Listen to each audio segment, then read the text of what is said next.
Okay, ladies and gentlemen, from the second YouTube channel, today we're doing a Raze Pearl VOD review, Ascendant to Elo. The guy was actually peak Immortal 1, but we're gonna say that he is Ascendant 2.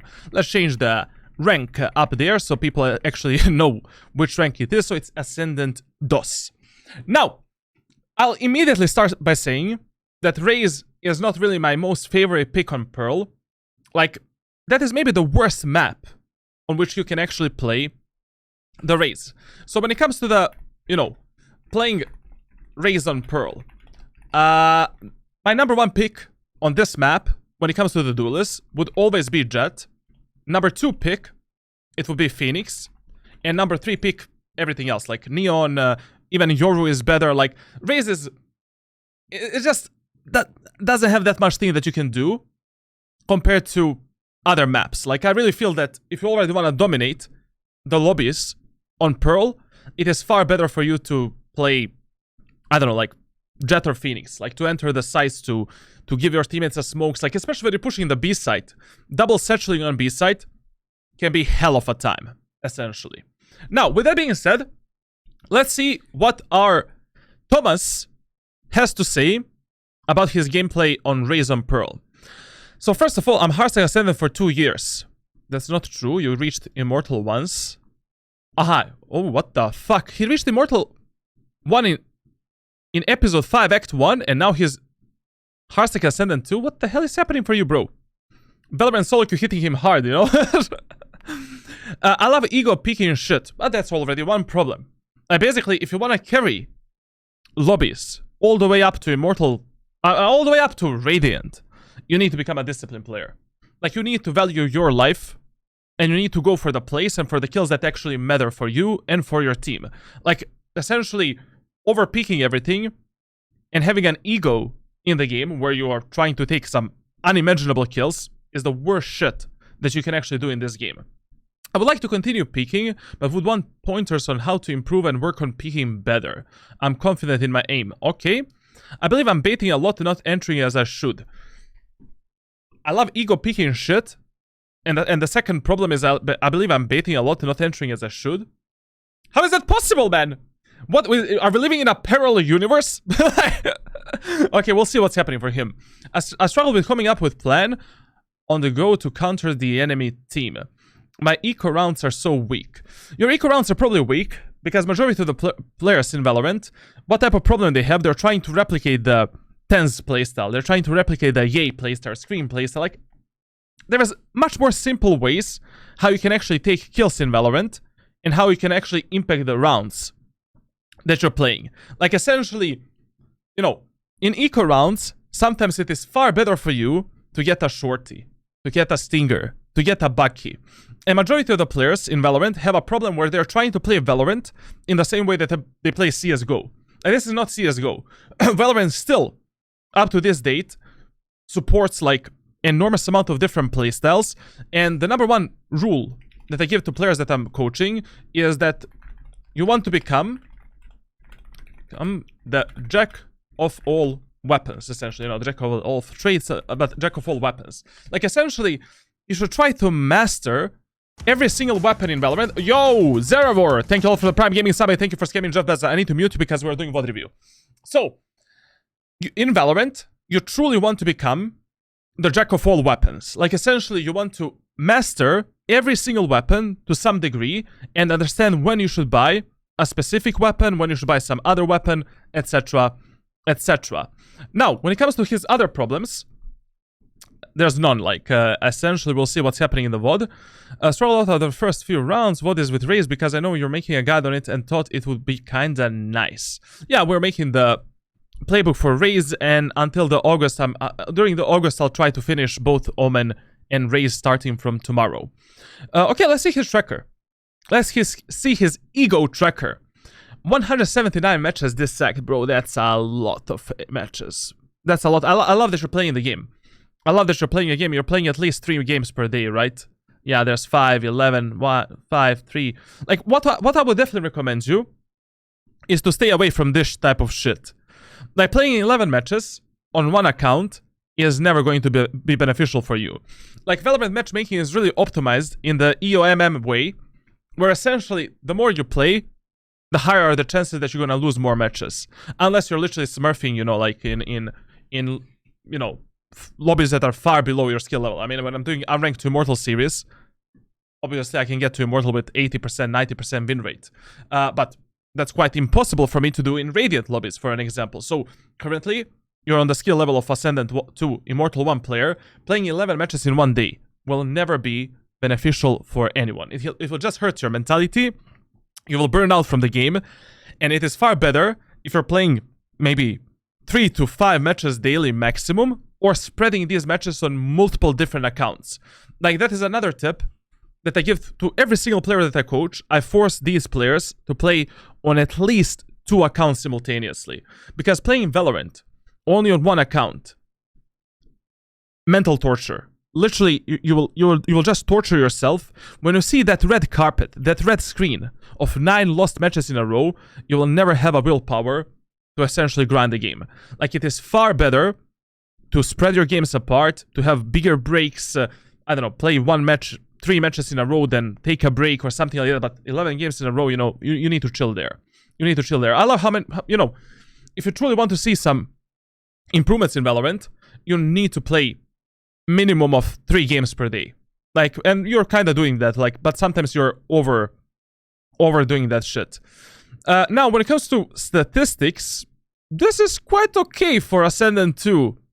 You know, like, Ascendant 2 duelist main. 147, okay. 1808 KD, okay.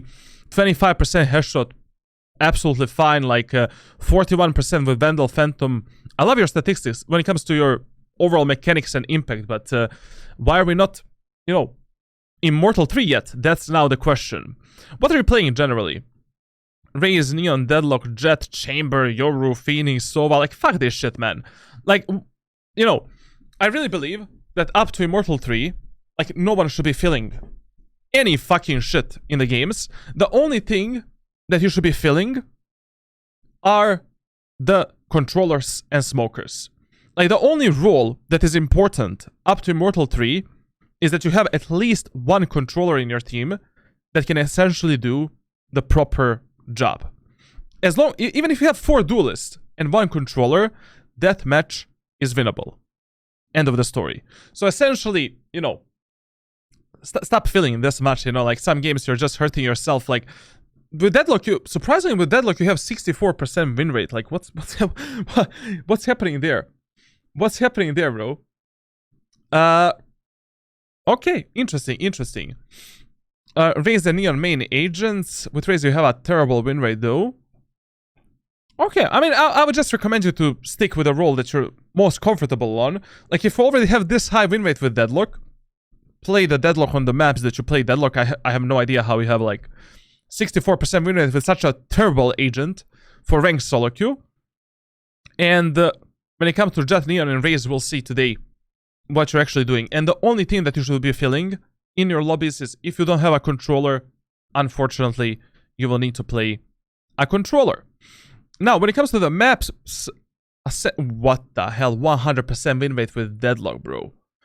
Bro, just play Deadlock then. I don't know, I will just install the Deadlock. If like, the guy is doing a miracle, man, on Ascent. He has a 100% win rate with Deadlock. Insanity, man. Fuck everything else, then just play Deadlock and carry these matches on Deadlock. I don't know what you're doing, but this is really, really good, man. On Split as well. 7-1 on Split with Deadlock. What the hell? Bro. Play Deadlock on Split. Play Deadlock on Ascent. If you already found the secret sauce, stick to the secret sauce, you know, like... on Fracture, I would definitely recommend you to learn how to play Raze. Like, Raze is definitely the best duelist. And I would just recommend you to stick to the Raze, master her on Fracture, like... And of course, like, you can pick the Neon as a secondary pick. On Lotus, I would recommend you to rock the Neon. I mean, actually, Raze is amazing on Lotus. Like, when I was doing Unranked to Immortal series with Raze, on Lotus we had like 90% win rate. Maybe even 100% win rate. Like, we won like 14 matches or something. Like, I would recommend you to master the Raze on Lotus. Like, Raze is theoretically speaking, the best duelist on Lotus. On Bind, I see a Yoru and shit like that, like, just play, you know, Deadlock and Raze and that's it, like, I mean, Yoru is fine, you know, but to pull out the Yoru plays, you really need to invest a lot of time in Yoru.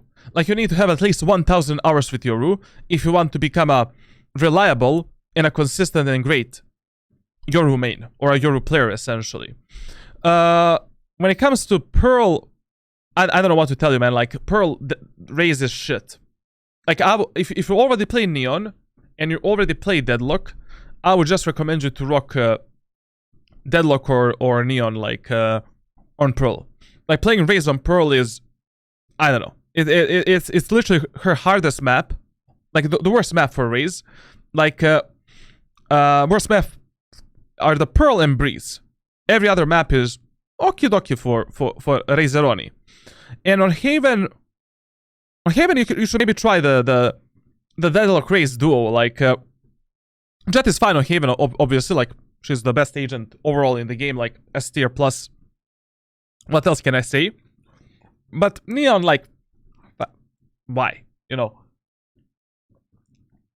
why would you play Neon on Haven? It doesn't make any sense. Like, I mean, she's good, she's fine, but Jet and Raze are far more consistent on Haven than Neon.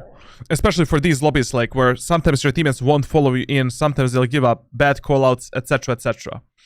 Now, when it comes to the eco rounds, like, this is the problem. You know, like, Sheriff is fine, you know, like, but trust me, you will have far more impact in your eco rounds if in your eco rounds you implement some kind of a strategies with a shorty, especially if you're playing Raze with the double satchels or Jet or Neon. Like, essentially, not applying any shorty strategies or Bucky strategies in your gameplay in those eco rounds will hurt your win rate quite a lot. Like, I'm good in eco rounds only because I'm able to trade myself for 1, 2, 3 kills with a shorty and Bucky quite easily. And I think that, the more you simplify your gameplay, the more success you will have in ranked solo queue. The more you complicate your gameplay, where you solely rely on your mechanical skill as a player, the less success you're gonna have. Because your mechanical skill is the most inconsistent thing that exists in Valorant. Like, it's not because you're a shit player. It's not because you're maybe inconsistent. This game has enormous amount of inconsistencies in the code of the game that just make your mechanical skill, like, you know, you can be even the best aimer in the world. Sometimes when you're shooting with a Vandal in the head, those bullets are getting eaten by the server, by the game. Like, the more you simplify your gameplay, the more you rely on your positioning, movement, crosshair placement, and proper utility usage, the more success you're gonna find in the ranked solo queue. Now, when it comes to, like, to everything else, definitely Operator is the weapon that you need to pick up a bit more. Like, if you're already playing this many duelists, and you're already playing in Ascendant and low Immortal lobbies, like, Operator should be in your top 5 weapons. Exactly right here. Shorty should go higher. Stinger should be above the Spectre. And everything else is absolutely fine. Holy macaroni, man. Like, the guy went to Immortal 1, and then we dropped down.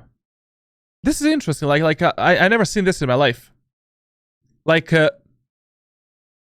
I've never seen in my life somebody, like, get to Immortal 1 and then never hit back to Immortal 1. Like, from all of the players that I've coached, all of my private students, this never happened. Like usually player either get hard stack at the peak rank, or they go higher. Aha, you abuse the chamber. Chamber abuser, huh? Chamber abuser, episode 5, episode 4. I see. And then chamber got nerfed. I see. Well, bro, like, and after playing chamber, my man became a Yoru main. What happened there, bro? Listen, I heavily recommend you to stick to playing duelists, Jet, Raze, and Neon, but on the maps and in the order that I've covered previously. And Deadlock, since you're already finding some success with Deadlock, and I don't know what type of magic you're pulling out in these lobbies to have 64% win rate with the Deadlock, I advise you to play her. Like, if you already found a secret sauce, sure, you know, why not? Like, if something is working for you, keep abusing it as long as it's working. Okay, very weird tracker, like very weird statistics overall. Interesting, least to say. Let's see his actual gameplay.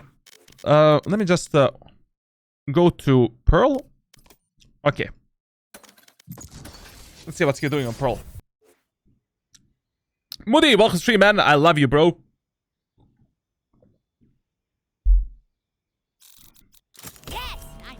Yes, I'm pumped!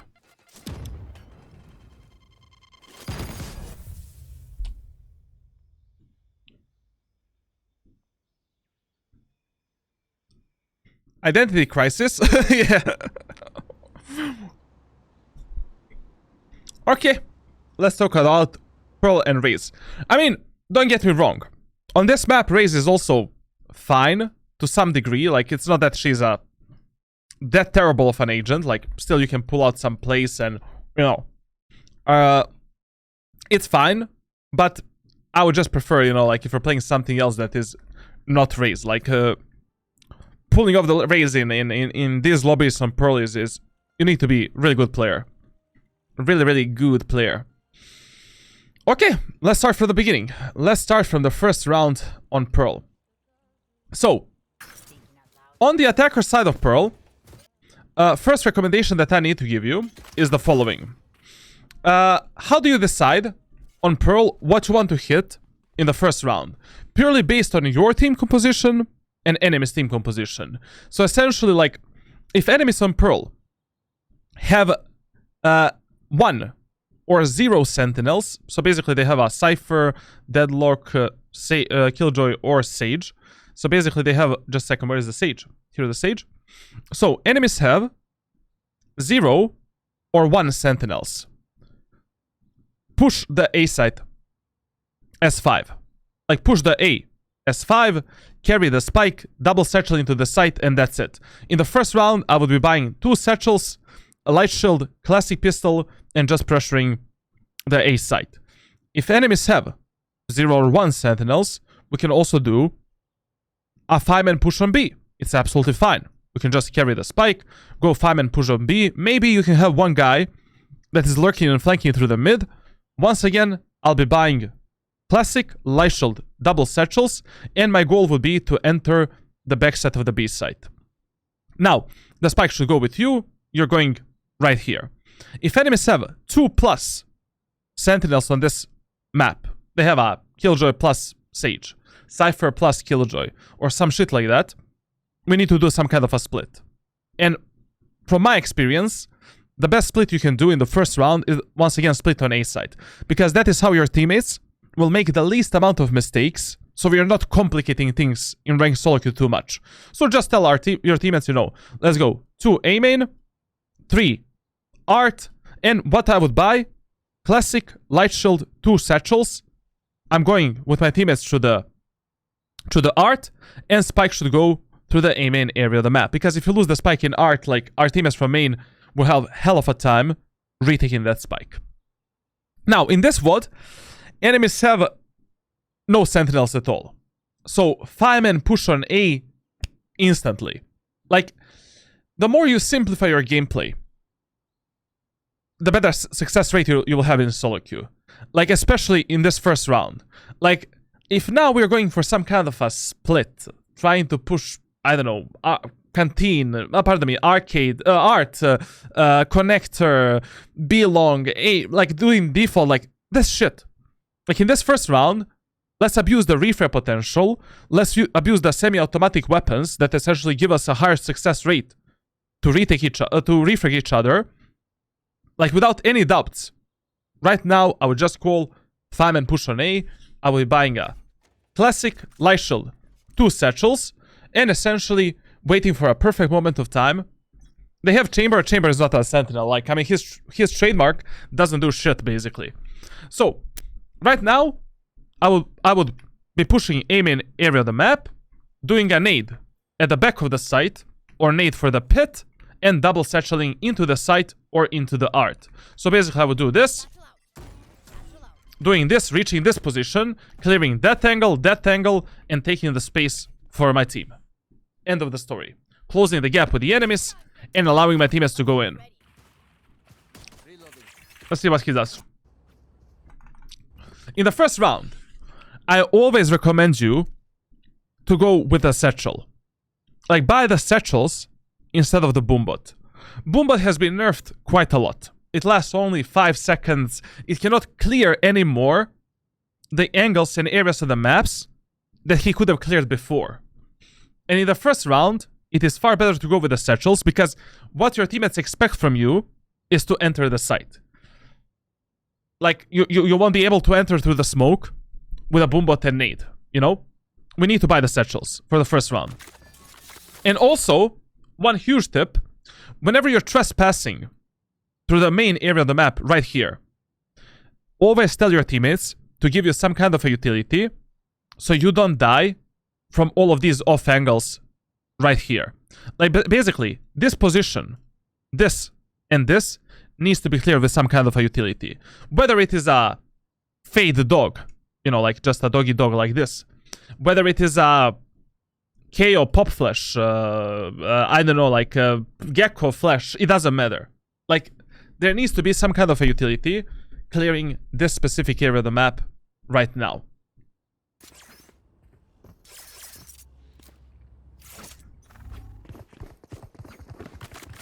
This is something that I would never do in my solo queue matches on Pearl.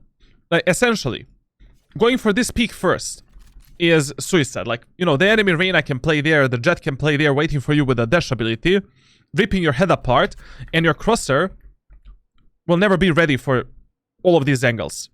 It is far better to trespass through this area of the map with some kind of a utility, clear it completely, and then focus on the clean push onto the bomb site.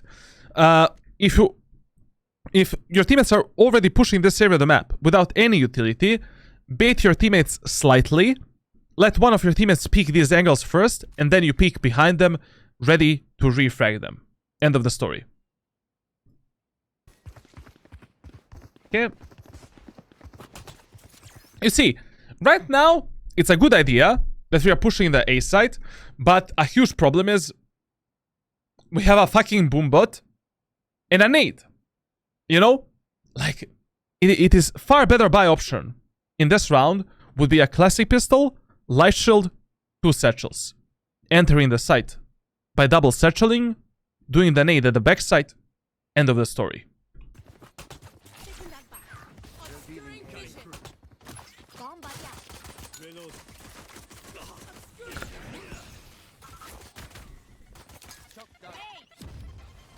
Like, this was a miracle that actually enemies let you get into the site like this. Like, this is more of a mistake of enemies than your well played. Like, I love how you peeked through the smoke. Boombot was okay, but this was dangerous as fuck. Like, this was really, seriously dangerous. Good kill. Nice frag. I love the mechanics. Mechanics are there, man. Love it. Love it.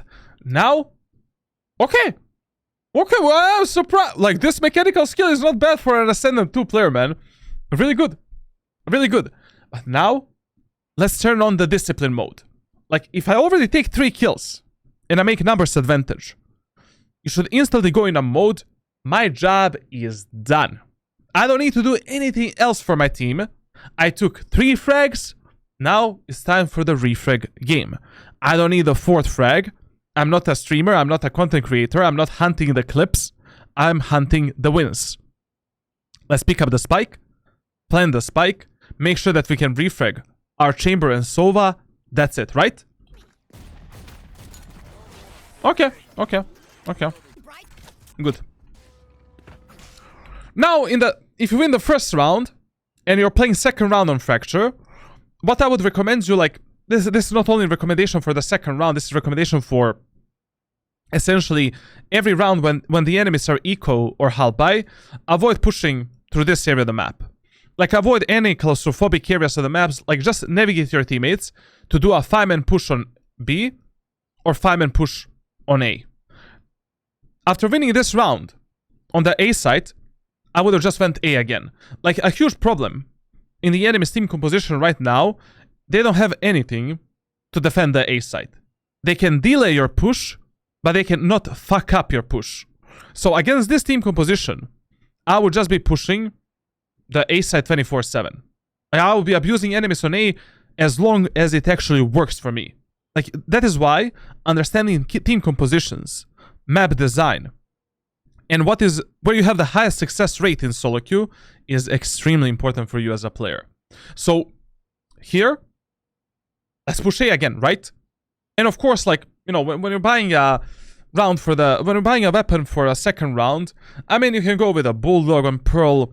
You can go with a Stinger if you're pushing A set. I mean, Bulldog is my favorite on this map, so buying a Bulldog is fine.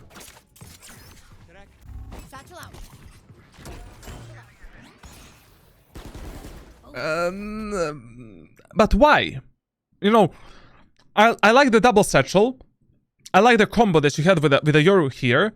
My only question is, why are we complicating stuff? You know, like why are we showcasing the enemies this type of a play when we can use this type of a play maybe in some future rounds? Like, essentially, these type of plays that you love to do, like some cheesy plays, like it is better to save them when you are in some kind of a disadvantage. You will notice that when the enemies are eco or half by, I play the most boring Valorant ever. Like, I just focus on the reframe potential, trading my allies, making sure that, you know, we're just trading each other. Like, just do a 5-man push somewhere and that's it. Plus, if we push the A site 3 or 4 rounds in a row, we are creating extremely unpredictable pattern of pushing that enemies simply cannot read, and majority of times players in solo queue would not adapt themselves to that specific pattern. Whenever you're pushing through the art area of the map, no matter how many kills you take in art, always check behind the box. Like, it is mandatory, especially in this round where this Fate could have been baiting for one of her allies. Behind the box here on the right, always check it. Like I never trust my teammates with anything. Like with recon darts, with drones, with angle clearing. Like, even if you're going behind your allies, check every single position from which enemies might fuck you up at that moment of time. Time to jump. No?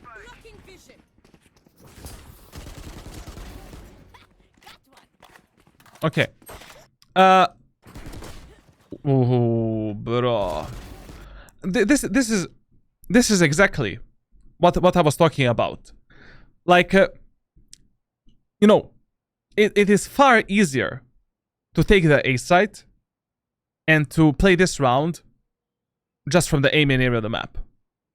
Like, it doesn't make any sense to push to the art and close the gap with the enemies. Like, if you just kill this Phoenix in A main, took only 1 kill, naded the backside, double satchel into the bomb site, did a boombo to clear the smoke that is close here, that's it. We're already playing a long-range gunfight post-plant, and we are not risking this round in any other way. Of course, what Viper did here was extremely lucky. And this is 1 in 5 chances that she's gonna kill you with a triple click there. But, you know, to some degree, try to follow the rules that I'm trying to explain you right here. Just one more quick rule for every single player in ranked solo queue. If one area of the map has a long and short position. So basically, in this example right here, A set of Pearl has long and short area of the map. If your team is only pushing through the short area of the map, so right here, you should be fully focused with your executes into clearing the long area of the map. and letting the rest of your team push into the site. Like essentially, if you're pushing the B site only through the B link, my full focus is clearing backside, clearing long completely, and then playing the post plant with my allies. Because this Phoenix, if he played any smarter, I mean, he could have just tucked himself into the A main and just potentially killed your Astra that is planting the spike or doing some shit like that. Also, like, I mean, here you were not even ready for this fight, like, I don't know what to tell you about this death here. Like, maybe you could have used the boombot to clear the backside, since you already saved the boombot. Maybe you could have get ready for the fight and then peek. I mean, this was very undisciplined peek to some degree. Like, you don't even have the weapon in your hands, the bullets in your hands, and you're instantly going for a swing. Always prepare yourself for the fights in Valorant. Like, don't go for the fights if, you know, like, essentially, that fight is not gonna work in your favor, or if, I don't know, like, if you can take that fight in a smarter way and position yourself a bit better. Like, swinging this Viper here, without even reloading the weapon fully, you know, chill a bit. Okay. As I said, to be honest, in this match, I would just be pushing A side 12 rounds in a row. As long as the A set is working, I would just be pushing A. I have no idea what is this nade for, but if our team already wants to push the A site, I would absolutely save the nade to push into the site. I see that the idea is to do the Astra pull and to do the nade. That is what I would pre-assume that is what they are trying to do. But it's a huge gamble. Like, we still don't know how the enemies are gonna play. We only saw Fade one time in art, and wasting that much utility for this gamble is kind of like, okay, it can work, but I mean, we can just push A set again, right?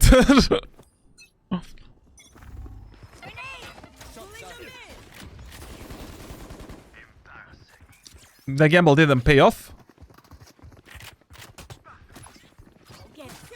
Okay, let's see the satchels. Why are you entering the site without the satchels? Like, why are you going like this? Like, I would always use the satchels because you never know when the enemies are gonna start spamming the smokes and killing you there. Especially because they have a Viper wall. Like, a lot of the players just love to take a Phantom. Ba ba ba ba ba ba ba ba ba ba ba. You know? Like here, if my teammate was pushing the site, I would just do this. Get to this position. And then apply the pressure onto the enemies at the backside, or wait for my teammates to push in, play on their contact, etc, etc. Like, your whole job is essentially to take the frontside control and to apply the pressure onto the enemies from multiple different angles. And be ready for a fight, for whichever fight your teammates will be picking at that moment of time.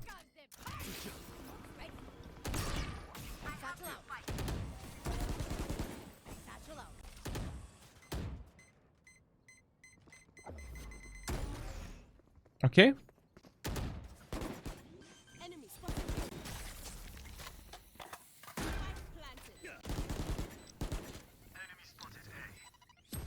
Okay, in these post plants, if you're playing in the lobbies below high Immortal 3, I heavily recommend you to play on the contact of your teammates. Like, don't pick any stupid fight if you don't need to pick it up. Just be ready to refrag your most aggressive allies, or allies that have the highest chances of dying at that moment of time. So here, just get ready to refrag the Astra, or to refrag the Sova. There's no reason to fight the enemies, overpeak anything. We already have numbers advantage. We planted the spike. Everything is working for us. Okay.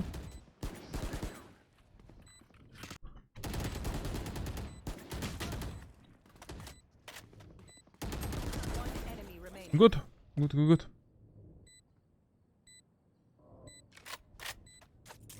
Okay.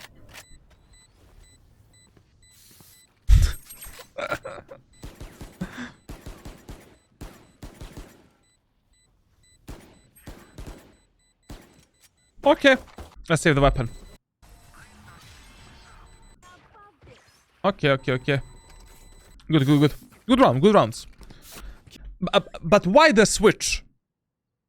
Do you get me, chat? Like essentially, you need to realize that number one problem of player, like not number one, but like there's multiple problems of Valorant solo queue. But one of the main problems is that players lack the adaptiveness, and players lack essentially adaptiveness in ranked solo queue. Like if something is working for you, just keep abusing it. Like it is far more unpredictable for you to push one site, I don't know, 12 rounds in a row, than trying to go A, B, C, D, E, F, G. Like, you know, if enemies don't know how to defend something, you're also, on top of everything, you're abusing the enemy's mentality as well. Like, imagine if you lose the same site 6 rounds in a row on a defender's side. But your teammates already want to surrender the match. They're already, you know, mentally so down, they don't know what to do. It's GG. Keep hitting them. There. Here. Okay, let's see the push on B.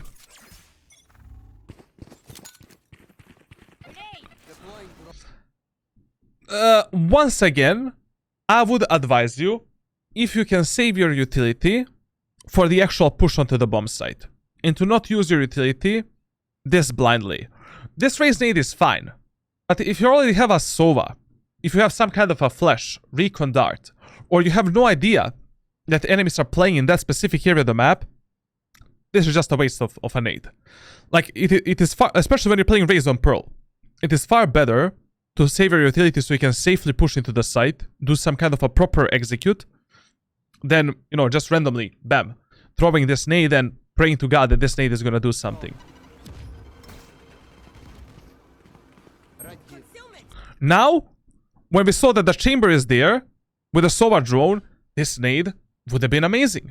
You know, like, now, we could have done this nade far better, dropping it literally on the face of the chamber, or maybe dropping this nade all the way here, bam, and completely fucking up the chamber. Because that is the most common position where the chamber players will put their teleport if they're playing there.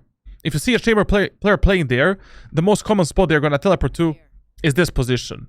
I would just instantly nade that spot, pressuring this chamber to teleport. Chamber is dead. But anyways, chamber is dead as well. Yeah, clear this. Clear that position. Like, as I said, like, when your teammates are doing drones, recon dart, shit like that, like, especially in these lobbies, you never know how they clear the specific area of the map. Like, how sloppy they were. Like, it's stupid to die from some, you know, positions like this. This Viper orb is something new, man.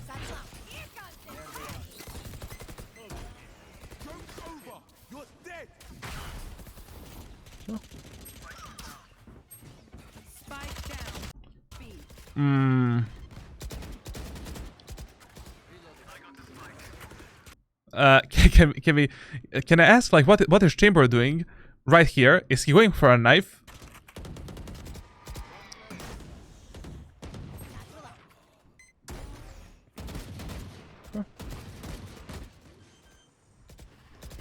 Okay, if both enemies are stuck on tower, right now, far better game decision would be to surprise the enemy somehow. Like right now, if you pick a timing to go all the way into the city and backstab these enemies, would be much, much better than trying to play aim labs right here. Like these enemies are fully focused that you're on the site, that all three of you guys are right here, and maybe you can pick a timing to completely fuck them up without even planting the spike. Because only God knows if this Yoru will actually plant the spike right now. But I guess let's play aim labs.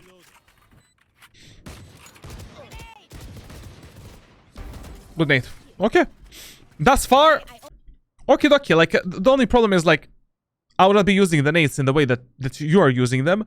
I'll be actually saving them for the push on the side to deny the space on the bomb site. Bro, enemies are terrible. Like, if they lose this match, I don't know what happened in this game. Ready. There. Deploying drone. This nade is fine. You know, like, it's fine to deny the space of the enemies, to push them back, etc, etc. But you have a Yoru Flash. You have a Sova drone. Astra pool. It is better to use your boombot to clear this area of the map than using your nade. Like, nade is such a powerful piece of your utility, like, that you can use to deny enormous amount of space on the bomb site. Like, just come close to this angle, bam. And you can clear this position like that. Probably there's some kind of a better lineup for this, like where the boombot, that's it basically. Like that's a bit better boombot. Like, just clear this with a boombot. That's it. If your teammates already don't want to do some kind of a flash or utility.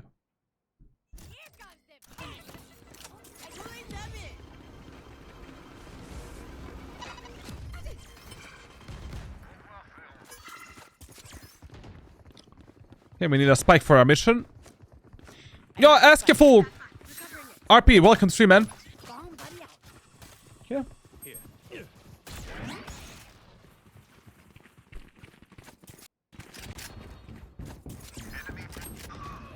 Caution here.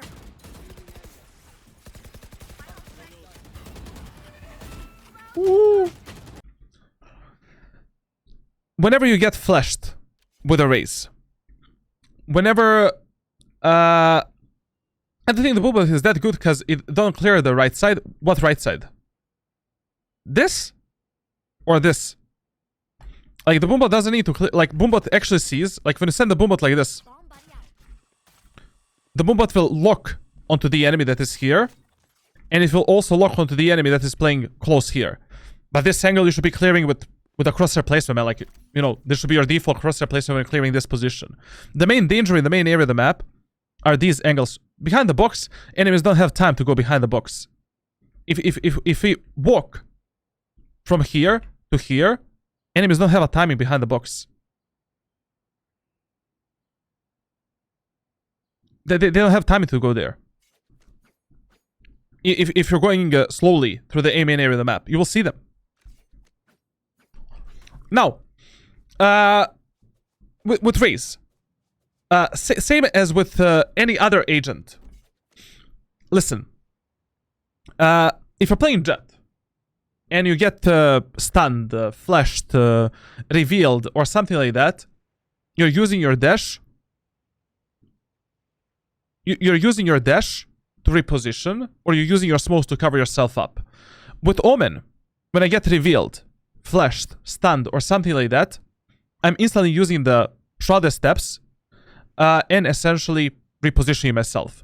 But with Raze, if you already get revealed by the fade eye, or you get flashed, stunned, or something like that, your instant autopilot reaction should be using a satchel to reposition yourself towards the safety.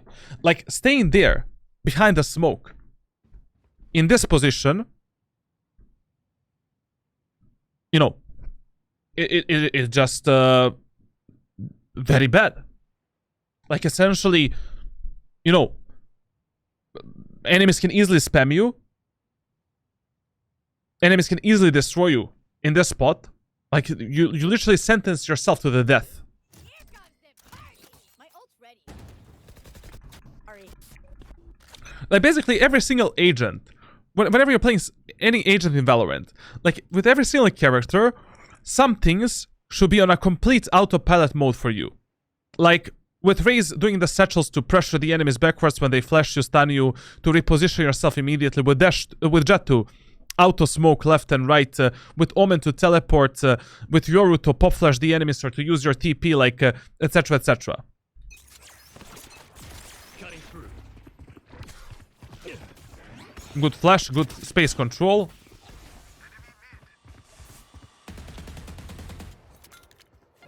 Waste of the nade again. Like, prepare yourself for the execute. Like, basically, this is how your execute on the A side should look like. So we are pushing A of Pearl with a Raze. First thing that you should ask yourself what are the positions that players commonly play, what is the most crucial area of the map for you to pressure the enemies and to get them out of the fucking sight, and what type of execute you want to do. But also, you want to think what happened in the previous rounds.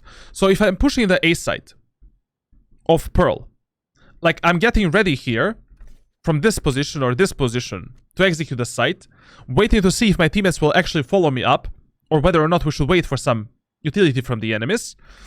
I'm sending my boombot either towards the art to clear this position, or to clear close positions, depending whether or not enemies are playing an eco round, halberd round, or whether or not enemies love to play here at all. Sending the nade at the backside. One satchel, getting the site. Done.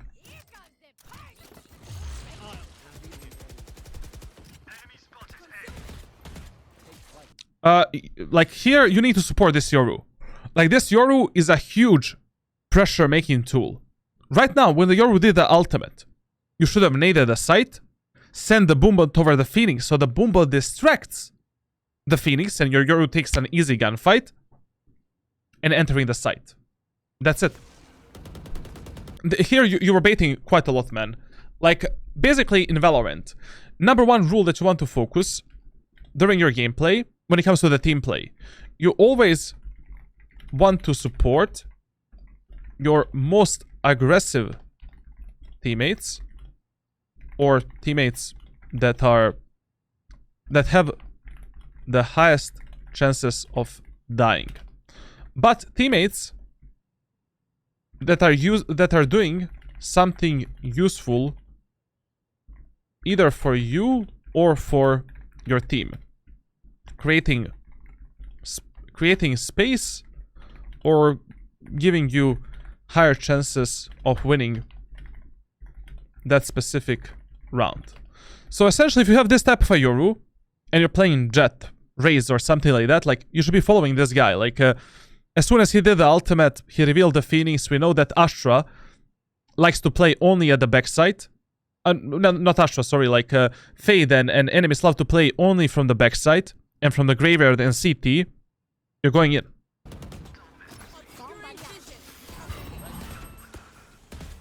Wait, that nade was very good because it cleared whole site. Why I said it was bad? It was poorly timed. The nade that he did was fine, but you cannot use the nade here, like this, and do nothing with it. Like, what did you do with this nade? Okay, I pushed the enemies for 1 second to go back here, and now enemies can once again take this position because we're not pushing in. It is far better to time your utility, all of your utility with Raze, as you're pushing into the site. Doing a boombot, nade, satchel.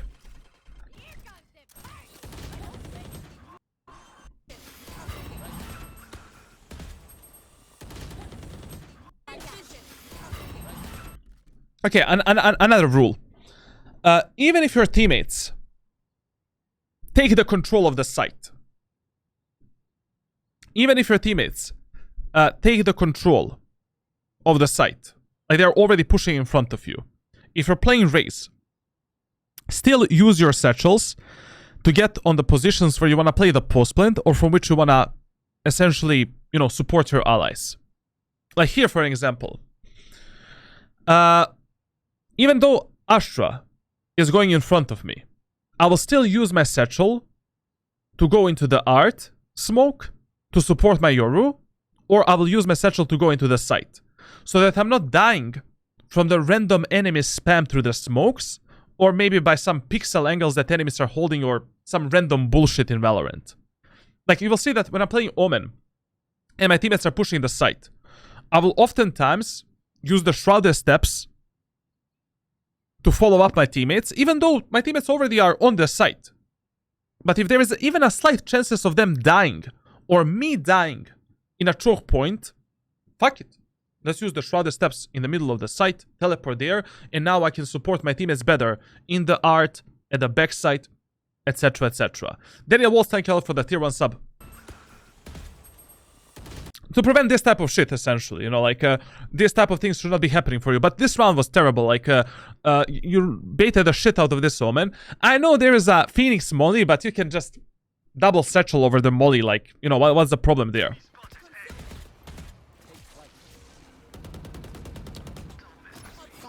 And this Boombot here didn't do shit. Like, I mean, if your teammate already, you know, killed the guy in the art, you should be, like, doing a Boombot either there, towards the secret, or towards the CT.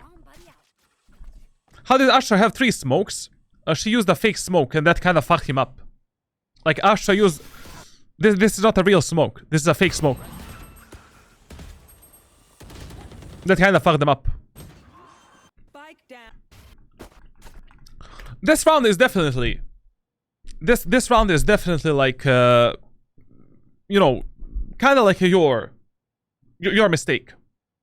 Like, I cannot say that this round was only your teammates or luck or something like that. Like, you need to have that specific mindset when playing Raze, Duelist, and these type of movement agents. Like entering the site, taking the space, making sure that you can frag the enemies from different angles from which your teammates are pushing in, avoiding the factors of luck and timing and getting sprayed in the choke points. Like, why? It doesn't make any sense. Anyone need something? Need a drop.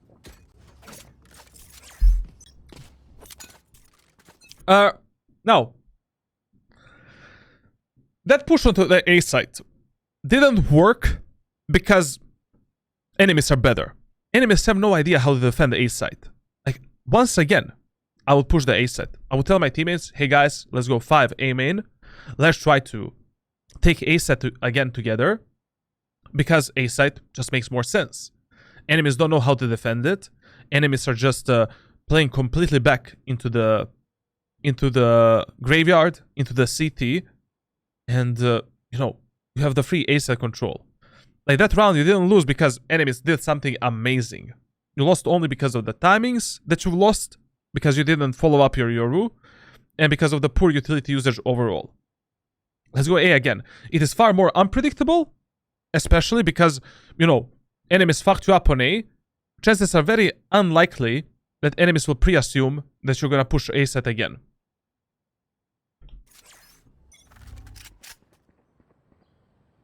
Okay.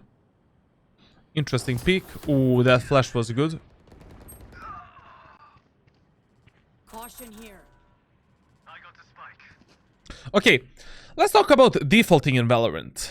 When is defaulting in Valorant good?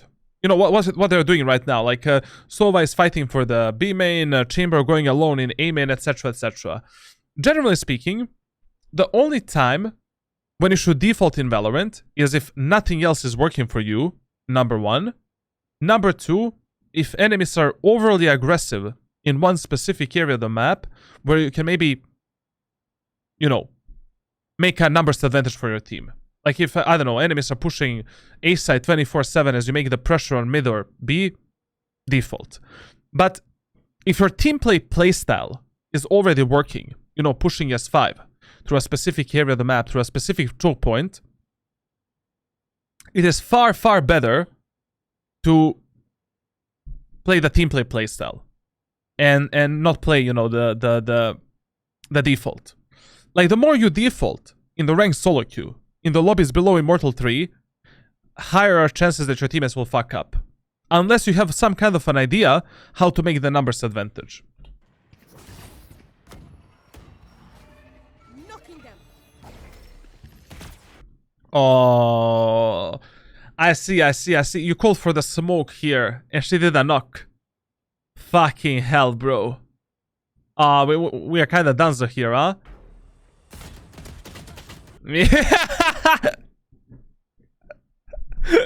he called for the smoke to cross the trap, and his Astra gave him a stun. La. But overall, listen to the advice that I have given you. Like, do not default if your 5-man pushing is already working. Number 1. And don't default if enemies already have a poor team composition to defend some bomb site. And also, like, when you're losing the rounds in Valorant, you should really try to pay attention on why you're losing the rounds on the attacker's side. Like, if you're losing the rounds in the post plant, you know, I will still be pushing on that side, but just readjusting the way that I play the post plant. If I'm, you know, if I lost the round because of the luck factor, or some kind of a timing factor, I will still do the same play. I'll still push the same site because, you know, it was just a luck factor, you know, that fucked me up. Or one mismanaged utility usage. Like, for example, whenever you're pushing, basically in Valorant, one rule that you should always try to follow within your gameplay is something that we call the LSD rule. LSD rule is very simple. If a certain play, a certain strategy or tactic, certain position doesn't work for you once during your gameplay, in Valorant you can call that a matter of luck. Essentially, in Valorant there's too many different factors that impact the outcome of your rounds because it is a team play game, that avoiding a specific area of the map, avoiding a specific strategy, playstyle, or position is stupid if it doesn't work only once. I'll try to do it again in the absolutely same way. Now, if something doesn't work for you 2 times in a row, we call that a matter of skill issue. Like, we need to adapt that strategy, that playstyle, or that push to that specific area of the map to what enemies are doing, essentially. Like that post plan maybe, or I don't know, a certain position or strategy on a defender's side. Now, even after adapting that strategy or tactic, or that playstyle, if some area of the map doesn't work for me, or a certain position, or a certain playstyle, I'm gonna completely remove it from my gameplay during that specific match, and I will rely on everything else that I have prepared in my playbook on that specific map. And then repeating that same shit again is absolutely dumb, and I will just remove it from my gameplay. Simple LSD rule. I know it is a fucking drug, but it's not really. So, you know, pushing onto the A side worked for us like a charm. The only reason why we lost the previous round is because of the timings and a bit of luck factor, essentially. You know, that smoke kind of fucked you up, and that gap that Astra has gave to the enemies. But other than that, enemies don't know. The enemies don't know how to defend the A site at all. They have a very poor setup to defend the A site. Let's keep going A. Let's test the enemies again. If your push doesn't work for the second time, what the fuck I can do better, you know, to make this push actually work? Is Phoenix pop flashing me here? Are enemies killing us from these off angles here? Are enemies playing in the smoke with the shotguns? Are enemies just spamming us? Should we just wait for the enemy's utility to go down and then push into the site? And then, if my 5-man push onto the A doesn't work 3 times in a row, then let's do something different. Let's split the A cell, let's push the B cell, let's fight maybe for the connector and art control, etc, etc.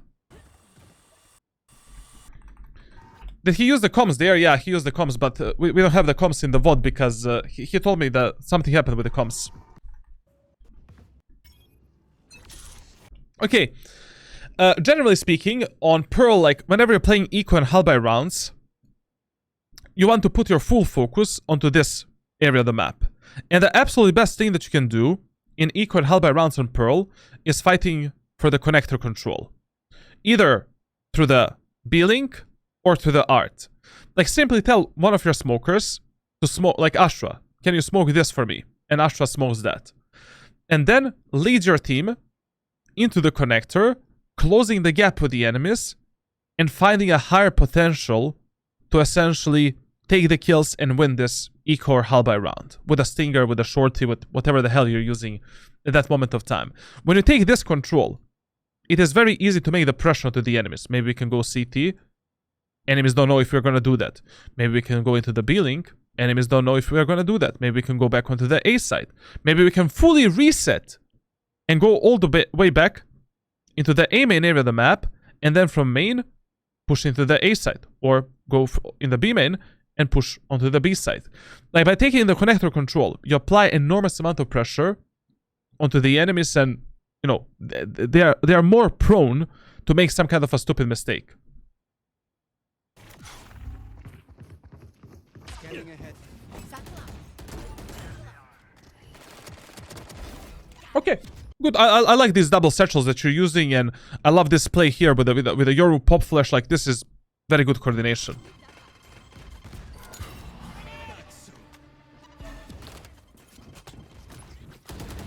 Once again here, like, you know, that nade is a bit of a waste. Like, I would have waited with this nade for my team to actually start pushing something. You know, like, we pick up this gun, we reload the stinger, waiting to see if enemies are gonna push us for the gun.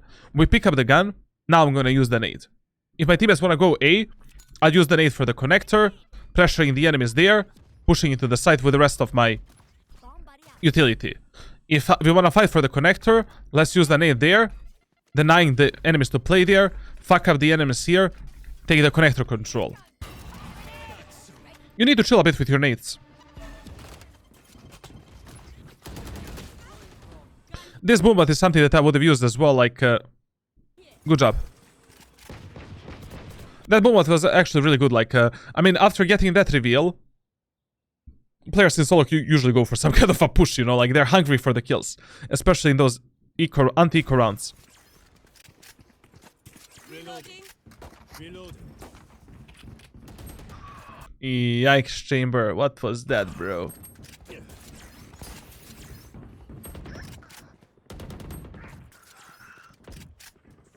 Team diff.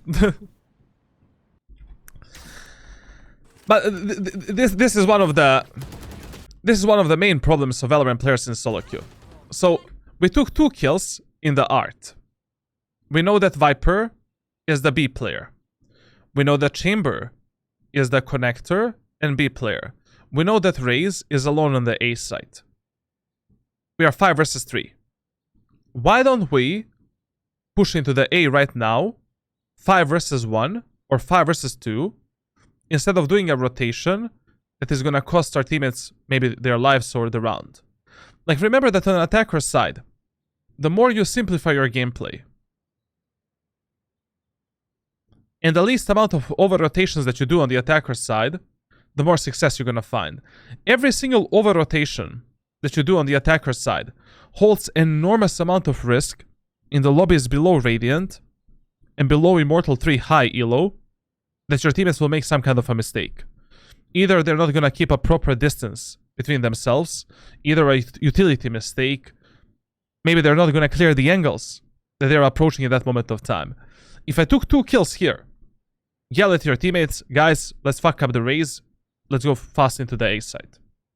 In this example, there was absolutely no reason to reset the round and go back onto the B. Like, there's one huge problem with the Valorant community, like, they see one player on the site, they're afraid to push that player.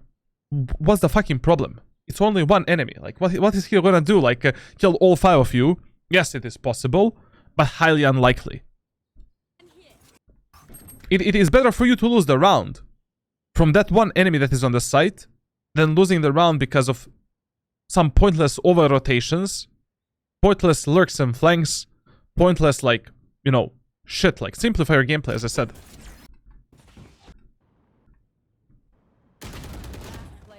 And the Raze went for the A-main push on. Okay. What if there are 2 or 3 enemies there? If you already reveal to, like, why would you be afraid to push 2 or 3 enemies as 5? Even if you're playing an eco or half by round. Like, what's the problem? I mean, in this situation, we know that Viper is B, we know that Chamber is connector, 100%. Like, that is why you should be reading. That is why you should be reading, like, the map and reading the previous rounds, how enemies play. Because in solo queue, when you're playing on the attacker's side, you will notice 99% of times, players play the same playstyle, the same positions 24/7, and very rarely they adapt to your pushes. Like, they usually adapt in the round 9 or 10 or something like that. Like, I don't see why is there so much fear in the Valorant community to abuse the numbers advantage and to abuse the refrag potential. Like, especially in the game where there's so many utilities that you can use to fuck up those enemies on the site. Like, I feel that a lot of Valorant players, when they're playing the game, they want to push into the bomb site where there's no enemies at all. Fuck it. You know, like, abuse the guns, reframe potential, like, more numbers, like, whatever. Don't. Eyes on target.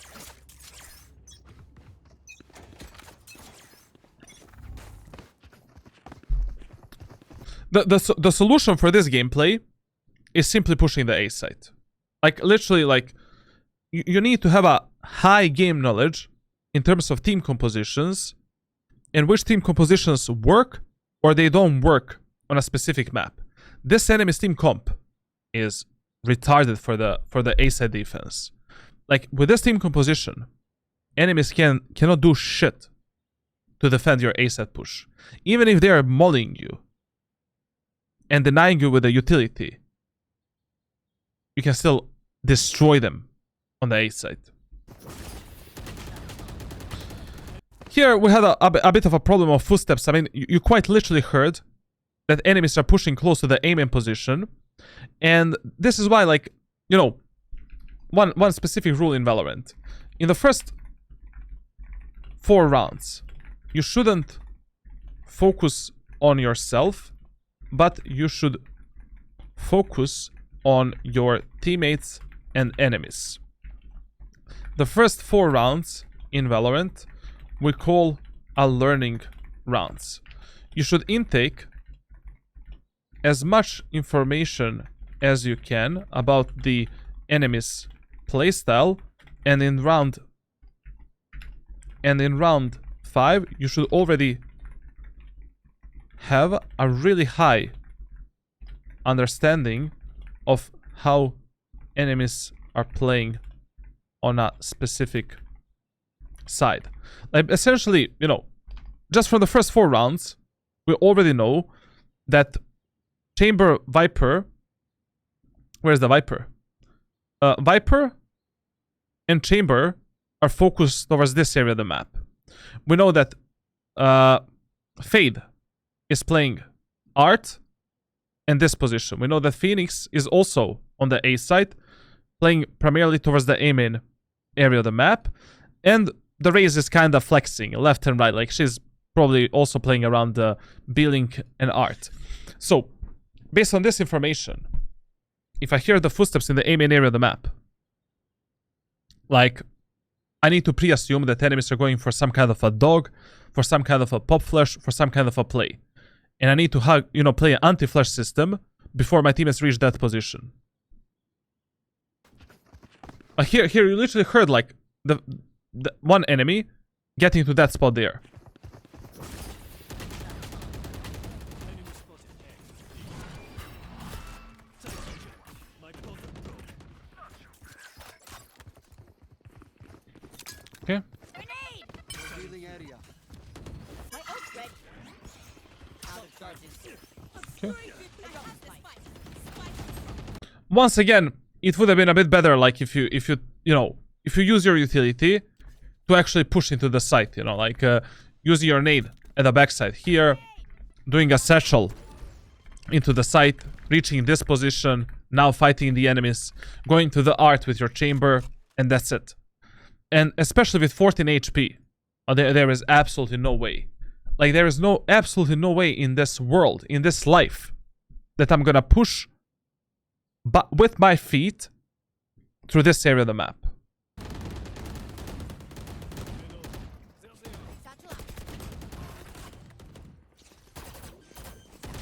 Oof. Okay.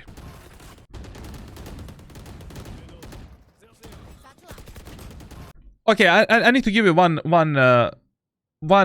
simple and effective rule. It is like, if the round is not won, if the round is still losable, and you have the ultimate that can secure that round 100%, do not save that ultimate. Like here, if I already know that the chamber on the minimap is there, and I have the Raze ultimate, I have 14 HP only, and only God knows if we will win this round, it's better for you to take that kill with the ultimate create a 4 versus 2 scenario and secure this round instead of gambling like this. Like, doesn't matter which ultimate I have, if that ultimate will secure me the round 100% or create the huge numbers advantage for my team, use it. Like, I see a lot of Valorant players, they are waiting with their ultimate for some perfect moment of time or some perfect scenario to happen. Right now, I mean, we quite literally lost 4 rounds in a row. Like, your teammates are already losing mentality. This round right here can mean a won or a lost match, depending on whether or not you win or lose this round.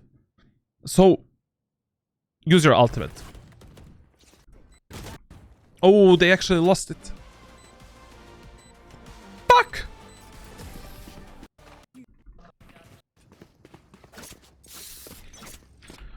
Once again, let's push A.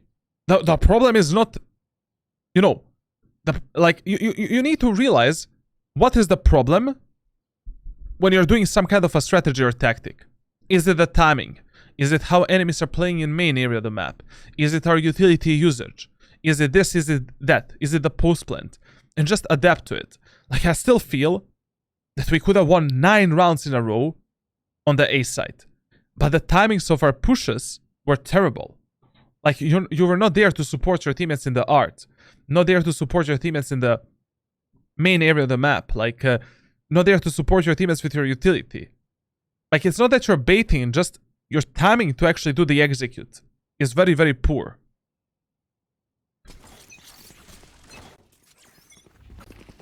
You want to play? Oh, this is gonna be a fucking shit show. I mean, if you already know that the chamber is playing B-Link and B-site, and he uses the ultimate, you don't want to go there. Like, here, I would just bait the enemies into thinking that I'm going B, and I would just switch the full focus on A. And also, whenever you have a smoker like Viper or Astra in your team, or Jet, like any smoke, always tell your smoker to smoke this cross and then go into the bomb site. Like, crossing without this smoke right now, with a chamber that has the ultimate, that can potentially play all of these angles here and here, we are absolutely dead. Tell Astra to do the fake smoke and recall it. Tell Brimstone to waste one of his smokes to cross here.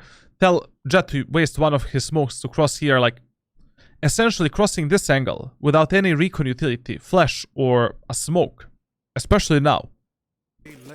I mean, this is a hunt festival for the chamber. Like, if chamber doesn't take like 4 kills here, I don't know what he's doing.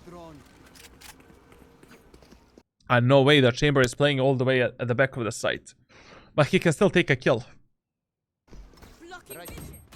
Ooh! That was nasty. Okay, very good nade. I like the nade. I like the nade, Ronnie. Out of charges. I mean, this is just based on my game feeling and pre-assumptions, but right now, I would have used the ultimate in the elbow right here. I mean, we quite literally know that chamber is playing at the back of the side with the operator. I mean, if I was playing the chamber at the back of the side with the ultimate, I would probably have my rendezvous somewhere here or here, and there's a very, very high chance right now that he is at this angle. I would literally just spam this rocket right now there and try to kill him. Or we can just wait for the enemies to peek and kill them.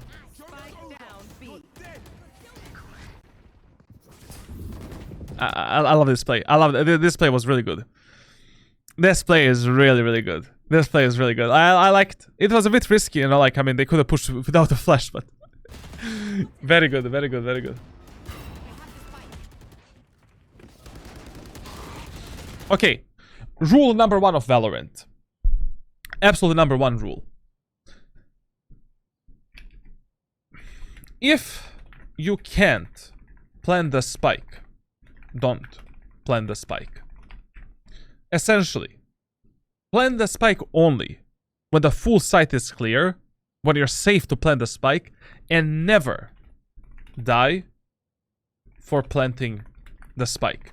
Essentially, it is better to reset the round and go back in the B main, or take the backside control and plant the spike in 50 seconds from now, than losing your life for planting the stupid spike. Clear all of the angles, make sure that you're safe, and then go for the spike plant. It doesn't matter if you plant the spike at 4 seconds or 55 seconds. It doesn't matter if you win this round by killing the enemies only, or by dying from the enemies. But losing your life while planting the spike is one of the most stupid shit that you can do in the Valorant. Like, the only time when you should be sacrificing your life to plant the spike is if you have a huge numbers advantage, or if you're playing playing some kind of an eco or hull by round.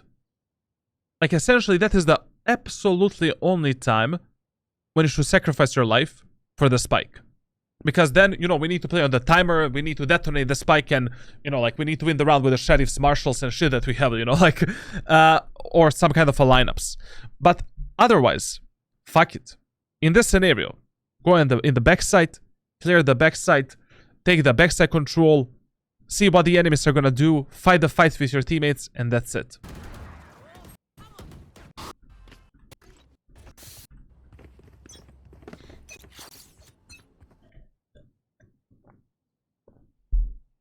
Buy option is interesting here. Like, what if we buy? There. He only bought the judge.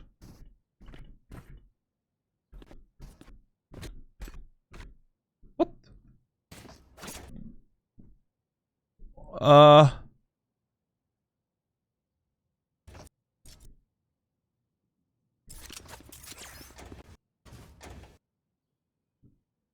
What did you buy? Only judge. I mean, in this round, I would just buy a light shield, shorty, and push into the site. Bucky and light shield. Like, I mean, if you're already buying a judge, I would just buy a shield as well. Fuck it, you know. Like, I don't know. You invested too much credits in this round. Like, next round, I mean, you still have money for light shield and vandal, maybe, but I don't know. We'll see. We'll see what happens. There.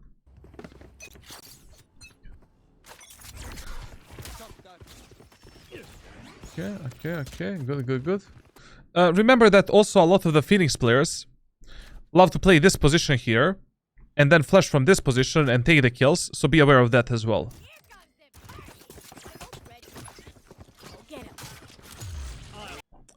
You need to have some kind of a plan with your boombot. I really don't know what is the plan with your boombot, but generally speaking, you know, when you're pushing the A set of Pearl, you're either sending your boombot into a mission in art, clearing the close range angles here, or sending the boombot at the back of the site, and that's it.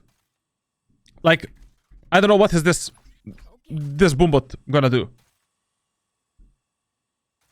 Kinda nothing, you know, like. And generally speaking, you know, this is my default setup for A set of Pearl. Boombot here, nade there, I'm out.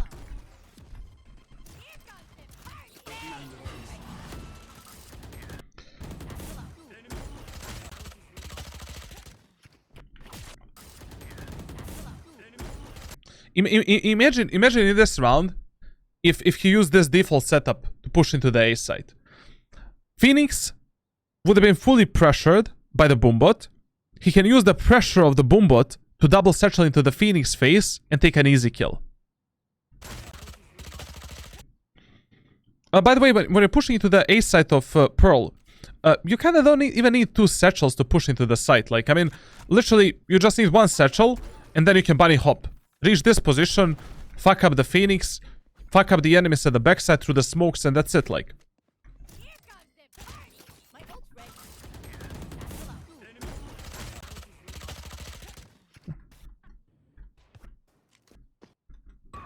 Bucky is shit. It's better to play short, in my opinion.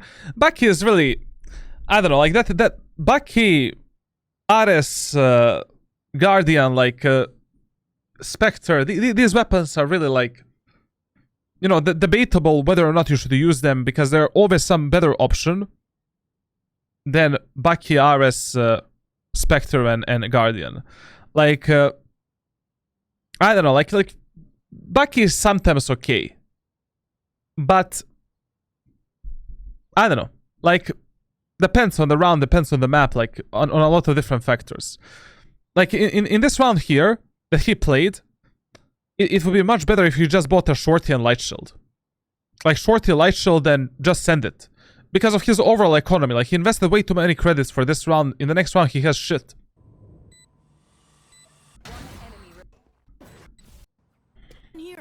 Like in this round he is left with a Light Shield Vandal. But once again, like the main problem in this match is not, you know, it's not even pushing the A set. It's just a problem of timings and utility usage. And all of that can be easily corrected.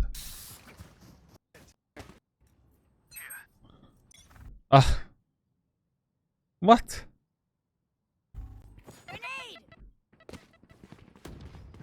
I mean, okay. Interesting idea. But, I mean, if you already have a Sova in your team, I told you, like, tell that Sova to use a arrow, to use a drone, like, I don't see a reason for you to waste your nade for something like this. Anyways, it is far better to just bam, bam. I don't know, like, it's okay what you try to do here, I guess. You know, this nade that you did is like optimal, like, sometimes it's okay to do it.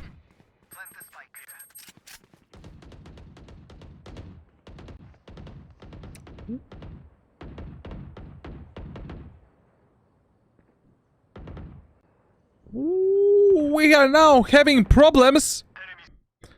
This enemy can also be window. Nice kill, nice kill, nice kill there. Okay, one tip generally in Valorant solo queue is if Viper does the ultimate on some bomb site, avoid pushing that site. Like, essentially, I feel that 99% of times, you will just die like a potato. Like, it is better for you to right now push the A site against 4 enemies on A than pushing through the Viper ultimate in Ascendant, low Immortal, or God forbid, even lower elos and lobbies. Like, players usually have no idea how to clear the Viper ultimate properly, no idea how to use the proper utility to clear it. Even in Radiant lobbies, when players are pushing a Viper ultimate, it's a shit fucking show, bro. So, you know.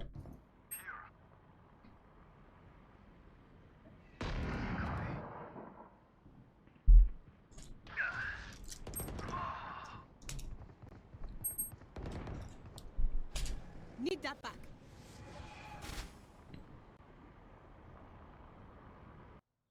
Here, a very simple solution is, hey guys, let's regroup A main.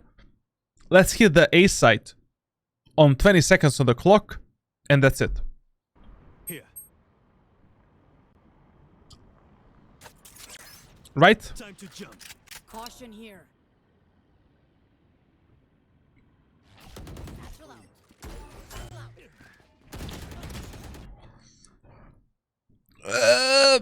Okay.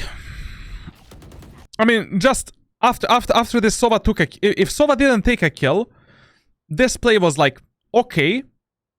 You know, like to maybe create the pressure onto the enemies and to at least reveal the enemies if nothing else.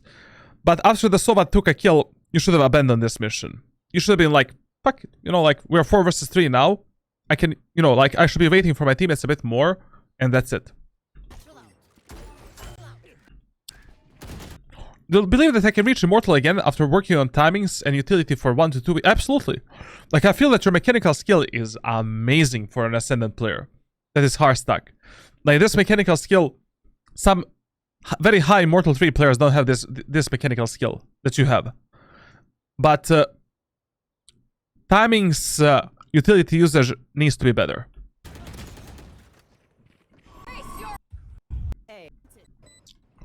and focusing more on the refrag potential, simplifying your gameplay on the attacker side, and finding the gaps that enemies have in their team composition on a specific map.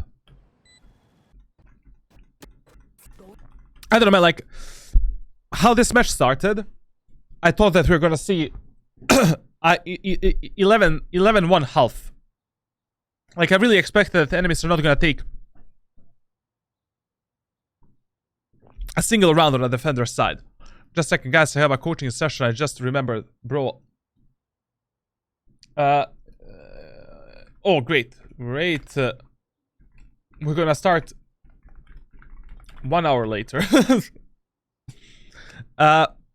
Okay, the guy also came late, so we're good. Caution here. Caution here. There. Okay, defender side of Pearl with Raze. As I always like to say, like, on a defender side of Pearl, you should never be sacrificing your life for defense of the sites.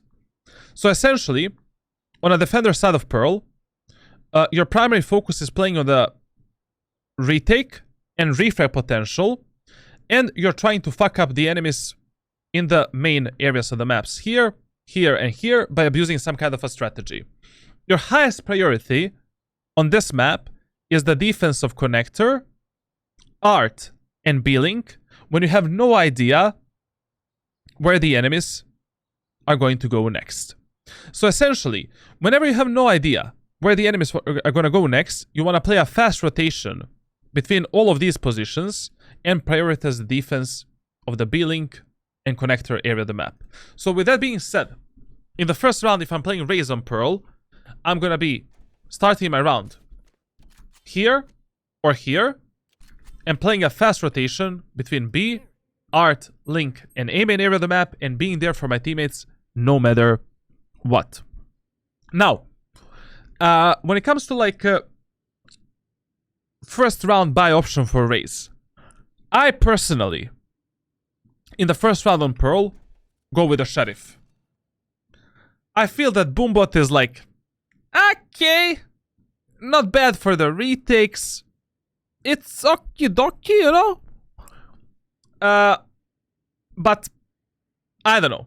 Like, I just feel that just go with the Sheriff and Nade and that's it. Like, you can go with a classic Leishland 2 and a Satchel and Boombot, maybe. But I don't know. Like, I personally prefer the Sheriff. In my unranked 2 Immortal series with Raze, I just played the Sheriff and Nade in the first round, and, you know, it's very easy to get the kills with a Raze on this map with a Sheriff. Plus, you can pressure the enemies with a Nade. Nade is all that you need, basically. Here comes the party. My ult's ready.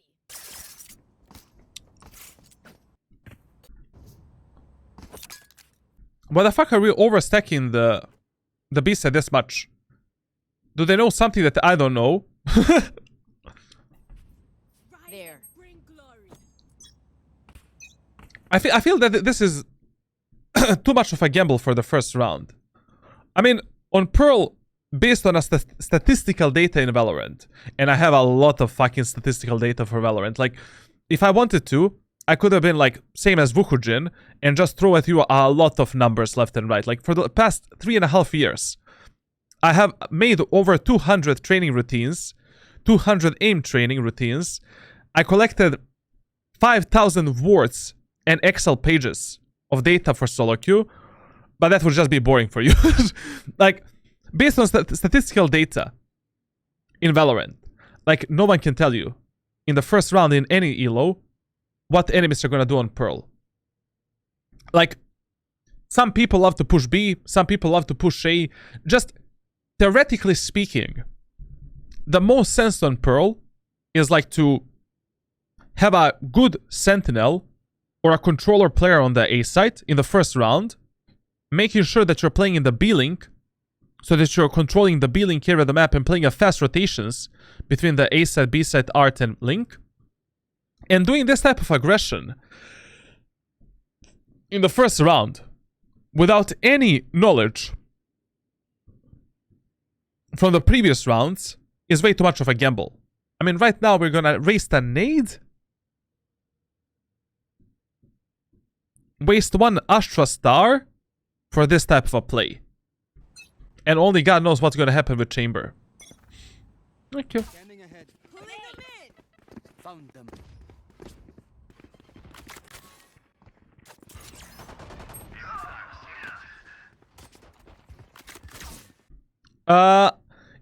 If you're going for this type of a strategy, like, I would advise you to buy a sheriff. I mean, if the enemies, you know, here, let's say I'm doing this strategy instead of you, and we reveal the Phoenix there.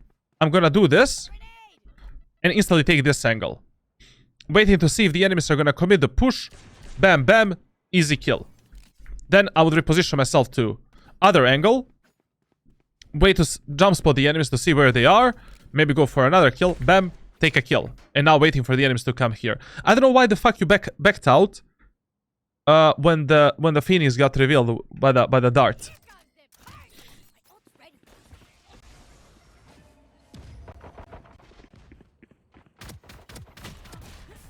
Oof.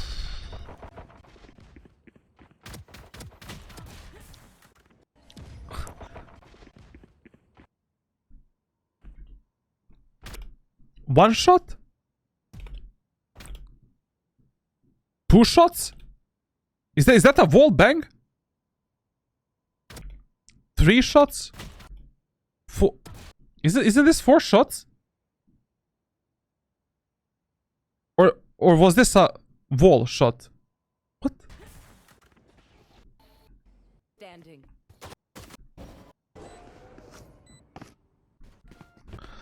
Listen, man. On the first round of Pearl, I would just recommend you to play in a default way. Like, just make sure that you're defending the link, trying to get a kill with a sheriff there or with a ghost. Tell like your tell your hardcore controller or sentinel to play onto the A site and just play like you know, play the default way first round. Like, this is too much of a gamble that we did. Like, your teammates have a huge chance of losing their lives. I mean, if the enemies pushed A in this round and they killed that chamber, like, it's GG basically. Now, this gamble that we did here is what I like. Basically, you know, when enemies are, you know, like, playing a full buy round and you're playing an eco round, I would always start my round onto the B site. And what I love to do is, like, I simply just buy a shorty at the back of the site. Shorty, classic pistol, and I'm waiting to demolish the enemies here. But one thing that I would do in this round, if you're already stacking the backside here, I would jump spot the enemies. Or try to see if the enemies are pushing B, baiting the enemies, thinking that I'm the only guy on the bomb site, and then, you know, picking up the shorty and going for this strategy. This is okay gamble. Okay gamble. It's okay.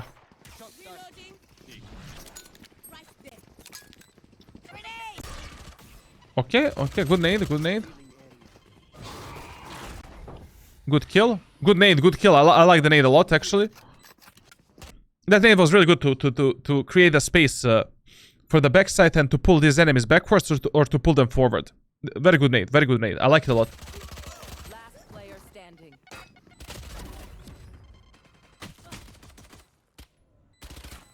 Okay. Whenever you end up in a situation where you cannot win the round anymore. Like, I mean, this 1 versus 2 is unwinnable.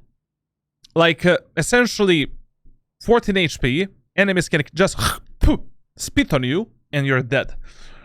In these type of rounds, hunt the frags. Build up your ultimate, damage the enemy's economy, and that's it.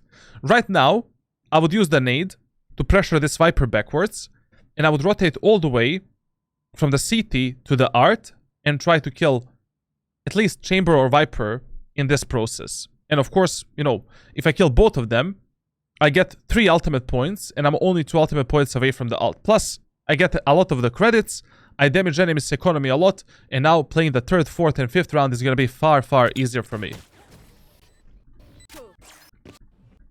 Or get spammed by the Chamber's Guardian. on Pearl, generally speaking, I don't use Judge that much on a defender side. Like on a defender side, I would just recommend you to focus more on the Vandals, Phantoms, and Operator. Like, and of course, you should keep the Shorty as a secondary weapon. I feel that Shorty is all that you need on this map. Like, buying just a shotgun is way too much of a gamble. Like, sometimes you can play a long-range gunfights, short-range gunfights, medium-range gunfights. Like, essentially, this is way too much of a gamble to play only a Judge, like, especially for this bonus round for the enemies. I mean, now, because enemies are playing a bonus round with a close-range weapons, the highest chances are that enemies will pressure you into this area of the map. So I really like that you started your round in the B-Link, because there's huge chances that enemies will pressure you here or here. But essentially, you know, Judge is way too much of a gamble on this map. Like, if enemies take the control of the B site and then plant the spike on B, you're kind of fucked.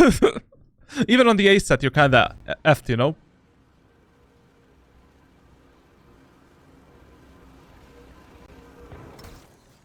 Here, your crosshair placement...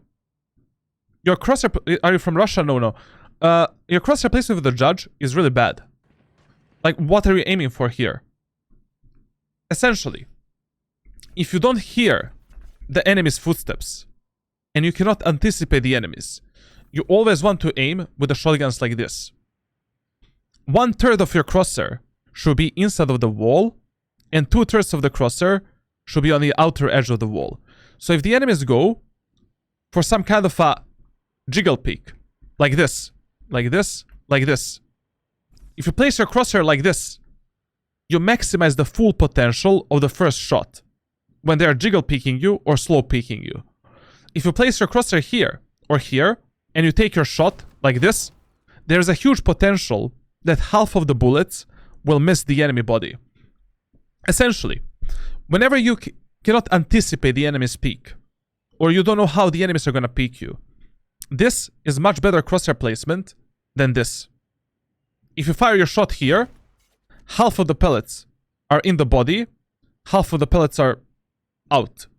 If you fire your shot like this, these pellets are penetrating the target, these pellets are going into the body. So the second shot will demolish the enemy in this position.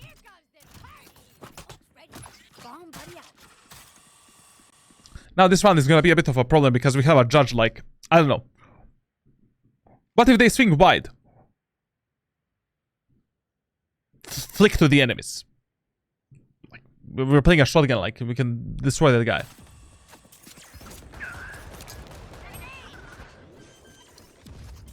I don't know, like, Pearl is one of the rare maps. I mean, Pearl, Lotus, Breeze, Icebox, like on these 4 maps, I don't prioritize close-range weapons that much over the long-range weapons. You know, Split, Ascent, Bind, Haven. What else we have? Split, Ascent, Bind, Haven, Fracture. On these 5 maps, it is fine to play in the full buy rounds a Judge with a heavy shield.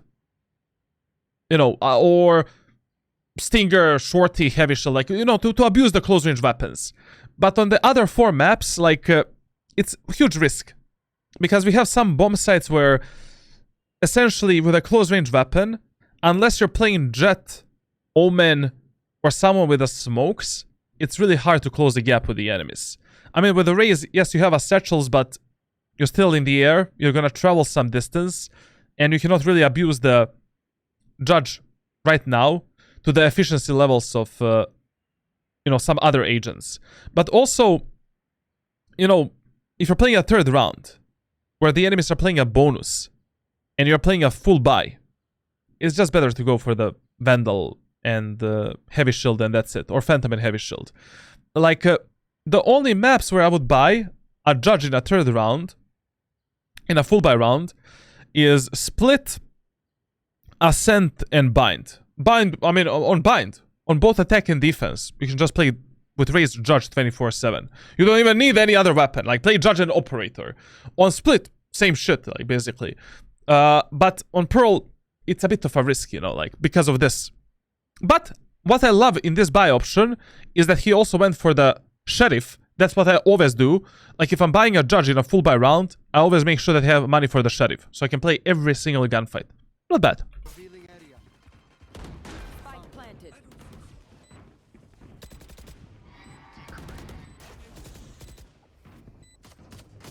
Satchel out. Satchel out. Okay. Okay. Player Okay. Satchel out. Here, when you were defusing this spike, I would have half defused it and get the fuck out. Essentially, if the Viper drops a Molotov on you before you, so look at here. Satchel out. If you get Molotov by the Viper and you have a heavy shield and full armor, well, you have a full armor and you have the full HP, and Viper does the molly exactly when you start defusing the spike, you don't have a time to defuse the spike. You're gonna die from the molly. But if you start defusing 1 second or 1.5 seconds before she deploys a molly, you have time to defuse it. So maybe actually here you had a time to defuse it if your teammates actually protected you. Because you started defusing 1.5 seconds before the molly deployed. Nah, you didn't have a time actually. You would have died anyways. Last player standing. But your teammates did a horrible job here. Like, horrible, bro. Horrible.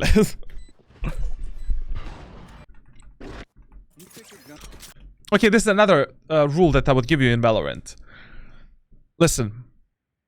When it comes to spike rules. Where is it? So here. If it is possible, let the job of planting or defusing the spike into the hands of your teammates. When you have the gun in your hands and you're protecting your allies, you're in a control of a round. But if you are defusing or planting the spike, you're trusting your solo queue boosted bonobos to protect you while you're trying to do your job. Which is, let's be honest, not the best idea in this world. I had a Judge. I know, but you had a Sheriff as well. Like, I don't know. Like, I really play the Valorant with a like, I don't trust anyone in solo queue. Like, in all of the lobbies below Immortal 3, 500 rank rating, I don't trust anybody.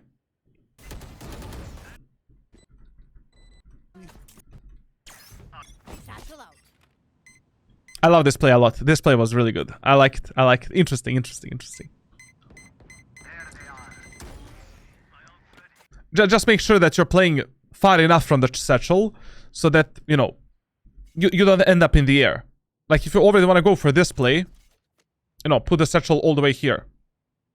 Make 2 footsteps. 1, 2, bam. So you can reposition, you know, like, completely there. Actually, you can drop it all the way here. Here comes the party. My ult's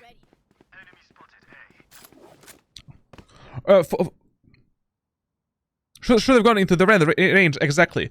For all of you guys in the chat, like, essentially, you can use the Raze satchels in the same way, like, that you're using the Jet Dash ability.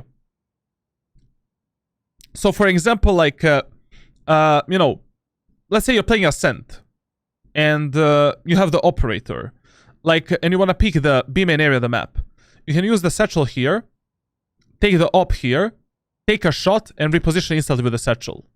So that is what he was doing here. Like, this is a really, I love his mindset. Like, this guy has a, like, this guy is playing better than half of my Radiant teammates in EU. I like it a lot. Like, you're really missing a small things in your gameplay to make yourself even a Radiant player, not Immortal like. I like this a lot. I like it a lot.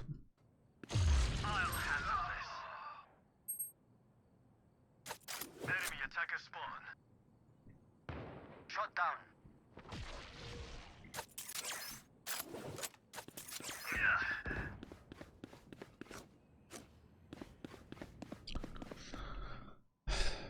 Sova, don't peek. Sova, don't peek. Sova, don't peek. Sova, we are 4 versus 2. We don't need to peek. We can fall back. Out of charges. Prayers have worked. Think about it. Now let's play on the refresh potential.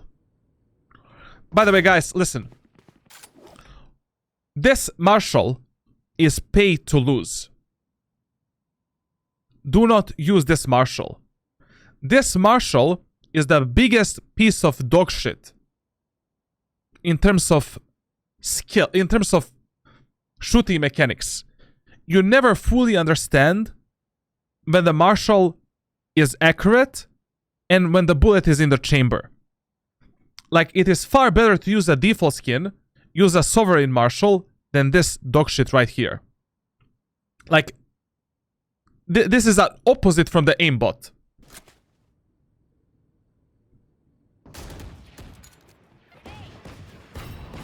One enemy remaining. Reloading.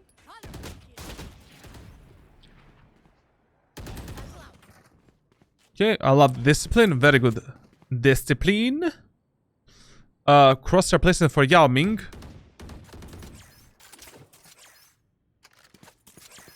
Mandel is there.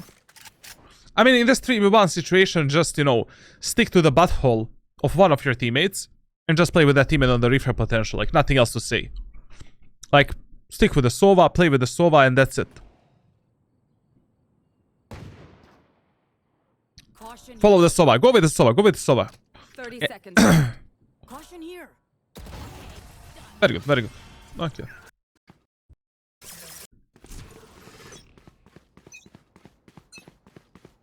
You want to play? Let's play.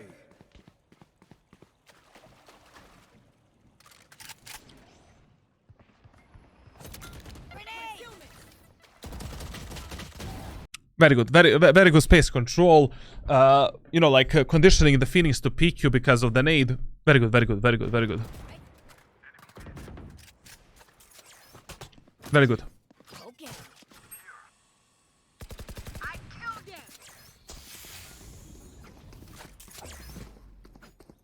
No reason to die now. Play together.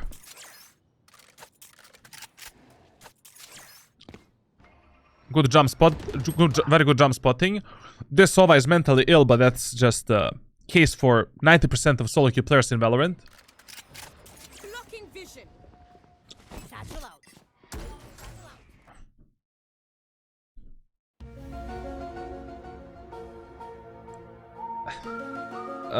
Keep the shorty as a secondary weapon. And when you're low HP, don't waste your satchels. Use your satchels and shorty to actually make this, you know, pressure onto the enemies and potentially get a kill. Taking that back. Papito, is Marshall's movement speed the same as Knife? Like in CSGO? What do you mean? Enemies. Like, in this example here, I don't understand. Tens wants to be my friend, huh? I don't understand, like, why did you, like, use those two satchels? I mean, especially when you're low HP, the satchels are very important for you. Like, basically, whenever you're low HP and you want to engage enemies in a fight, you want to go for a Ferrari peek with a satchel. I can't press my keys.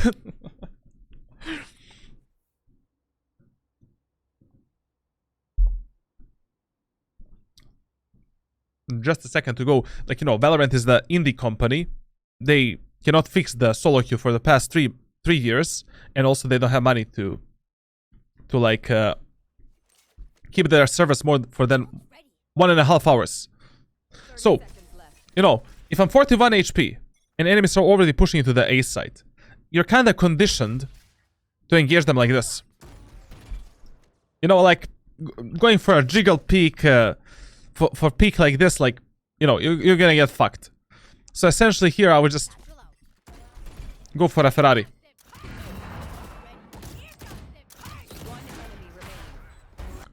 In this example, I mean, using the ultimate was kinda... Okay, I said that you should use your ultimate to secure the rounds, yada yada yada, but 4 versus 2 retake, wait to see how the round is gonna go. You know, 4 versus 2 is already a huge numbers advantage. Enemies have almost 0 chances of winning this round. Like, I don't know. You should have waited just slightly more to see how the round is gonna develop. Anyways, you know, enemies cannot pull themselves into the A main because both of them are stuck on the site, so you would have killed them anyways. Spike planted. In CSGO, you run at the exact same speed with knife in your hands and a scout in your hands. Is it same for Valorant? No. You're running slower with a marshal than with a knife. The only same speed I think in Valorant you have with utilities and with the jet knives. I mean, with abilities, I think. And that's the only same speed as a knife. Like, one of the biggest things that you should try to work on as a player is essentially having meaningful utility usage. Like, this is the absolutely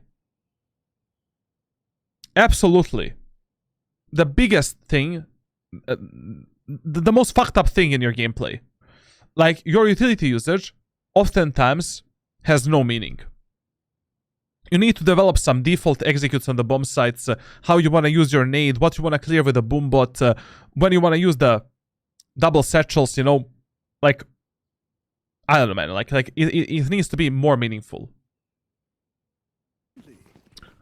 With jet knives, you run faster, no?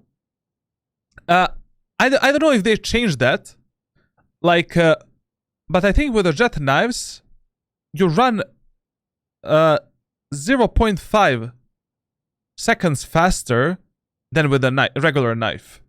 But that was in episode 1 and closed beta. That is the last time I tested the movement in Valorant. And you run like around 0.5 to 0.6 faster with a jet ultimate than with a regular knife. I don't know if they changed that.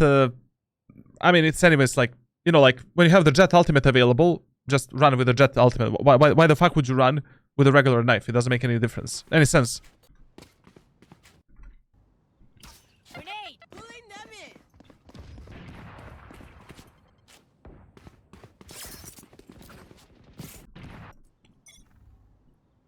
Grenade! Pulling them in!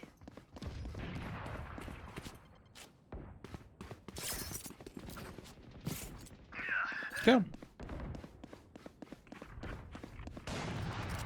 Fire in the hole! Face your fear. Okay. I love that boombot. That boombot, a lot of players would say that boombot is wasted. But it's actually not. Like, if you think that the enemies always have someone that loves to lurk and flank, this boombot can delay that lurk and flank for quite a lot of time. And you can focus on the enemies that are actually pushing on the B site. That boombot is actually something I would use 10 out of 10 times. Very good. You'll see me sometimes I even use the wingman to clear that area of the map. Good. Good boombot. One enemy remaining. Spike down B. Parkour, huh? Okay. Time to jump. Okay, in this round we can definitely apply the rule of fear, and we can pre-assume that enemies are gonna do something different from the previous round. Like, generally speaking in solo queue, when you stomp the enemies, like they did, like you just destroy the enemy's push, like, completely, players in solo queue are usually pussies, and they're not gonna, most of the times they won't repeat the same play from the previous round. Like, so in this round, definitely we can pre-assume that enemies are gonna be pushing us either on mid or onto the A side, so it's good to start on the A side. Standing ahead. There they are. I just feel that when you're using this nade is way too slow for that pool.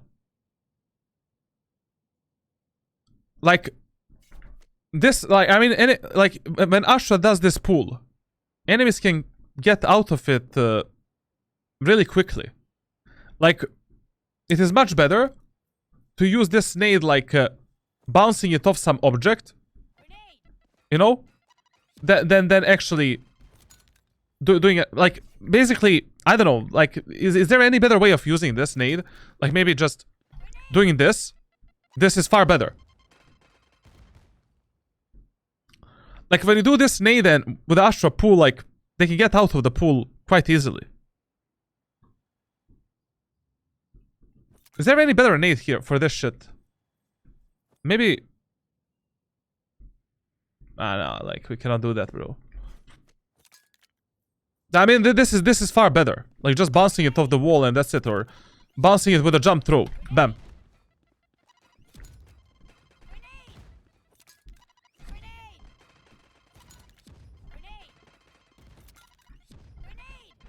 Just bounce it there, like that's it, man.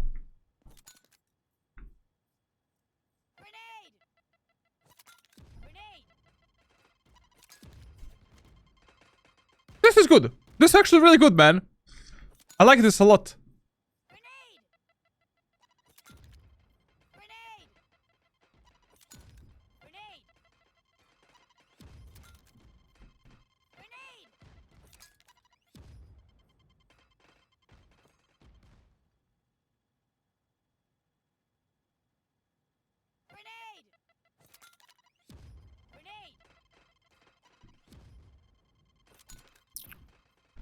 Okay, the round starts somewhere here, I guess. In this line.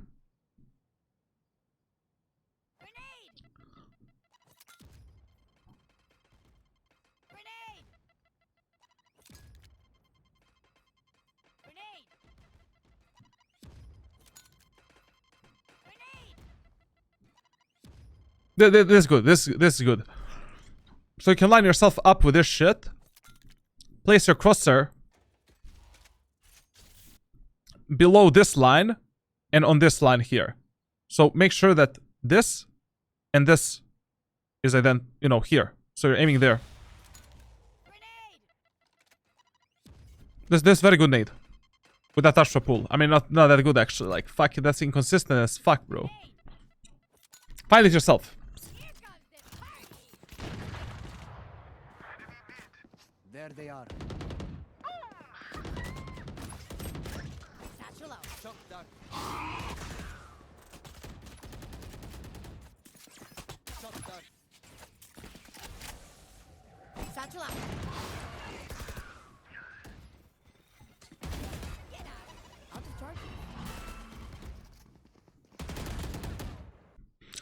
you. One thing that you're also not using enough is using your boombot and utility to fight the enemies and condition them. Like here, for example, it would be absolutely stupid if you don't use your boombot to actually fight these enemies. Like you will see in my Unranked to Immortal series that I'm gonna upload on YouTube, like on defender sides, like boombot fight, boombot fight, boombot fight. Like here, take your time. Like you have time to do that.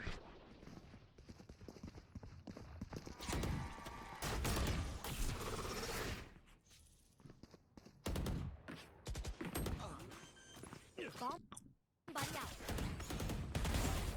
Spike planted. That's good. That's good. That's good. Enemy remaining. That's good. That's good. That's good. That's good. That's good. That's good. That's good. One enemy remaining. Last player standing. That's good. That's good. Very good. Very good. Very good. Good job. Good job. Good job.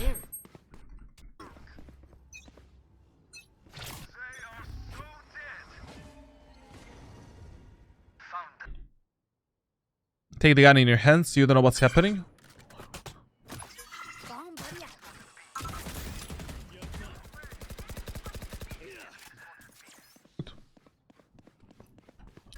It was a bit risky running to this angle with a knife out. You know, take your gun out. You don't know how ballsy the enemies are gonna be here and whether or not they should be pushing you, you know, through the smoke. You never know. Like players in solo queue are brain dead, especially when you get in Radiant and high elo lobbies. You will see how many random shit players actually do. Like playing in Radiant is like playing in Iron with the players that just have a better mechanical skill. Bomb buddy out. That boomer there was good. Covering it.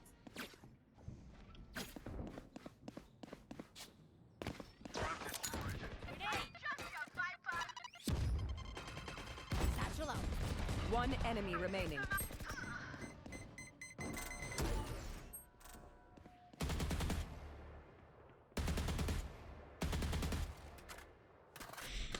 Bro, this Vandal is the biggest piece of dog shit. Like literally, this shit here is $50.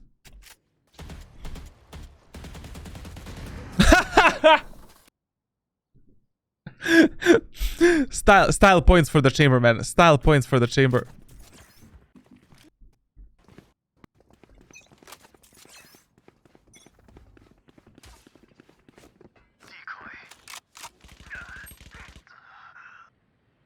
Joke's over! You're dead!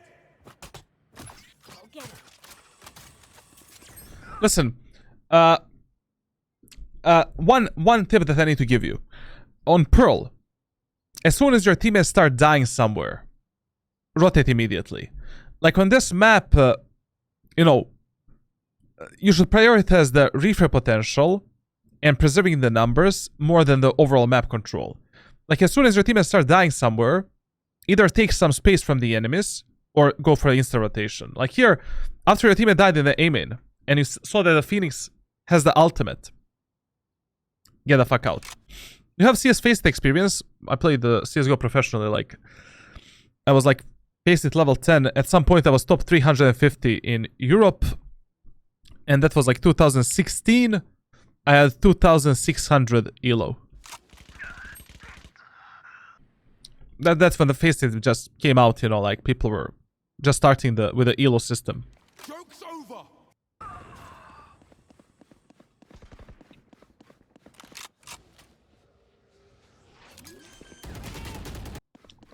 Oh, that's Valorant timing. That's a well play by the chamber, nothing else. But generally speaking, you know, on Pearl, when your teammates are dying somewhere, you're either fighting for more map control or you're going for an instant rotation. Time to... Grenade! Okay. You know, like, I would just, you know, use this shit right here to bounce the nade here and maybe split apart enemies like that. Because when you drop the nade this much in the air, it takes too much time for that nade to actually explode. But I love the idea. Satchel out. You see, like, just when you drop that nade, like, you know, enemies have a lot of time to actually pass it. And it's always a better idea to, you know, when you're taking this space, just bounce it from this shit. Like, I don't know, you know, find the lineup in a custom server. Like, I'm really not good with this shit. Why do you need the lineup? Like, you should just bounce it from here. Right? No, we need a lineup to hear that. Bro, I'm really stuck at this nade. This is a really good nade, man. To deny the space. But it needs to be better.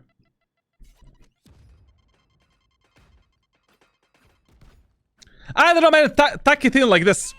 Go get him. Satchel out. Go get him. When it comes to this boombot that you wanted to do, like, the only problem is, like, when you're doing a boombot behind the side here, you need to be Go get him. quite literally behind that position. And this is a very, very high position. I mean, you cannot do it from here, no? You need to be standing, you need to hug literally the angle here. Bomb buddy out. Here comes it. Satchel out. I like the idea once again, like, just execution was zero points. Idea was very good. There.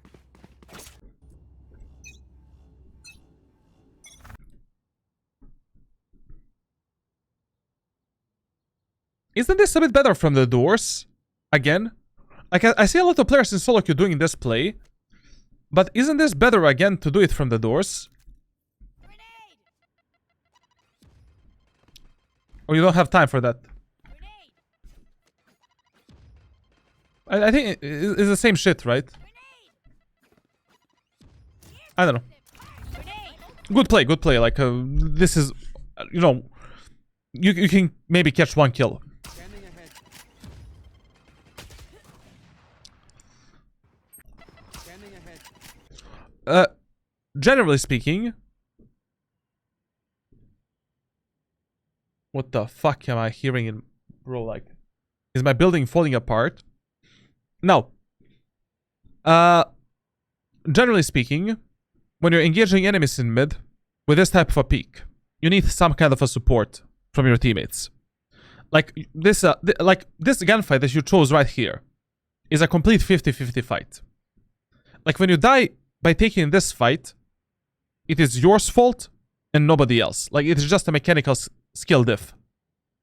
Like when you're taking this type of fights and you die, it is what it is.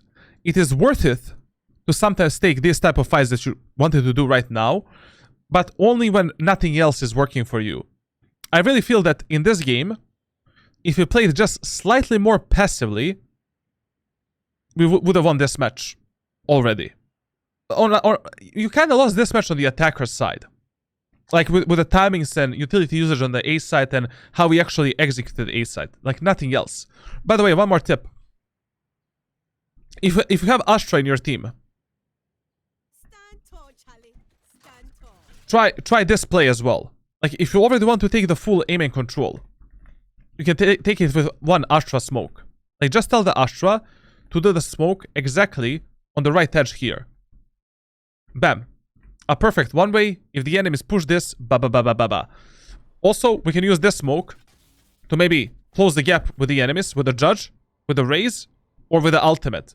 We do the satchel, ultimate satchel, bam. Enemies are dead. 30 seconds left.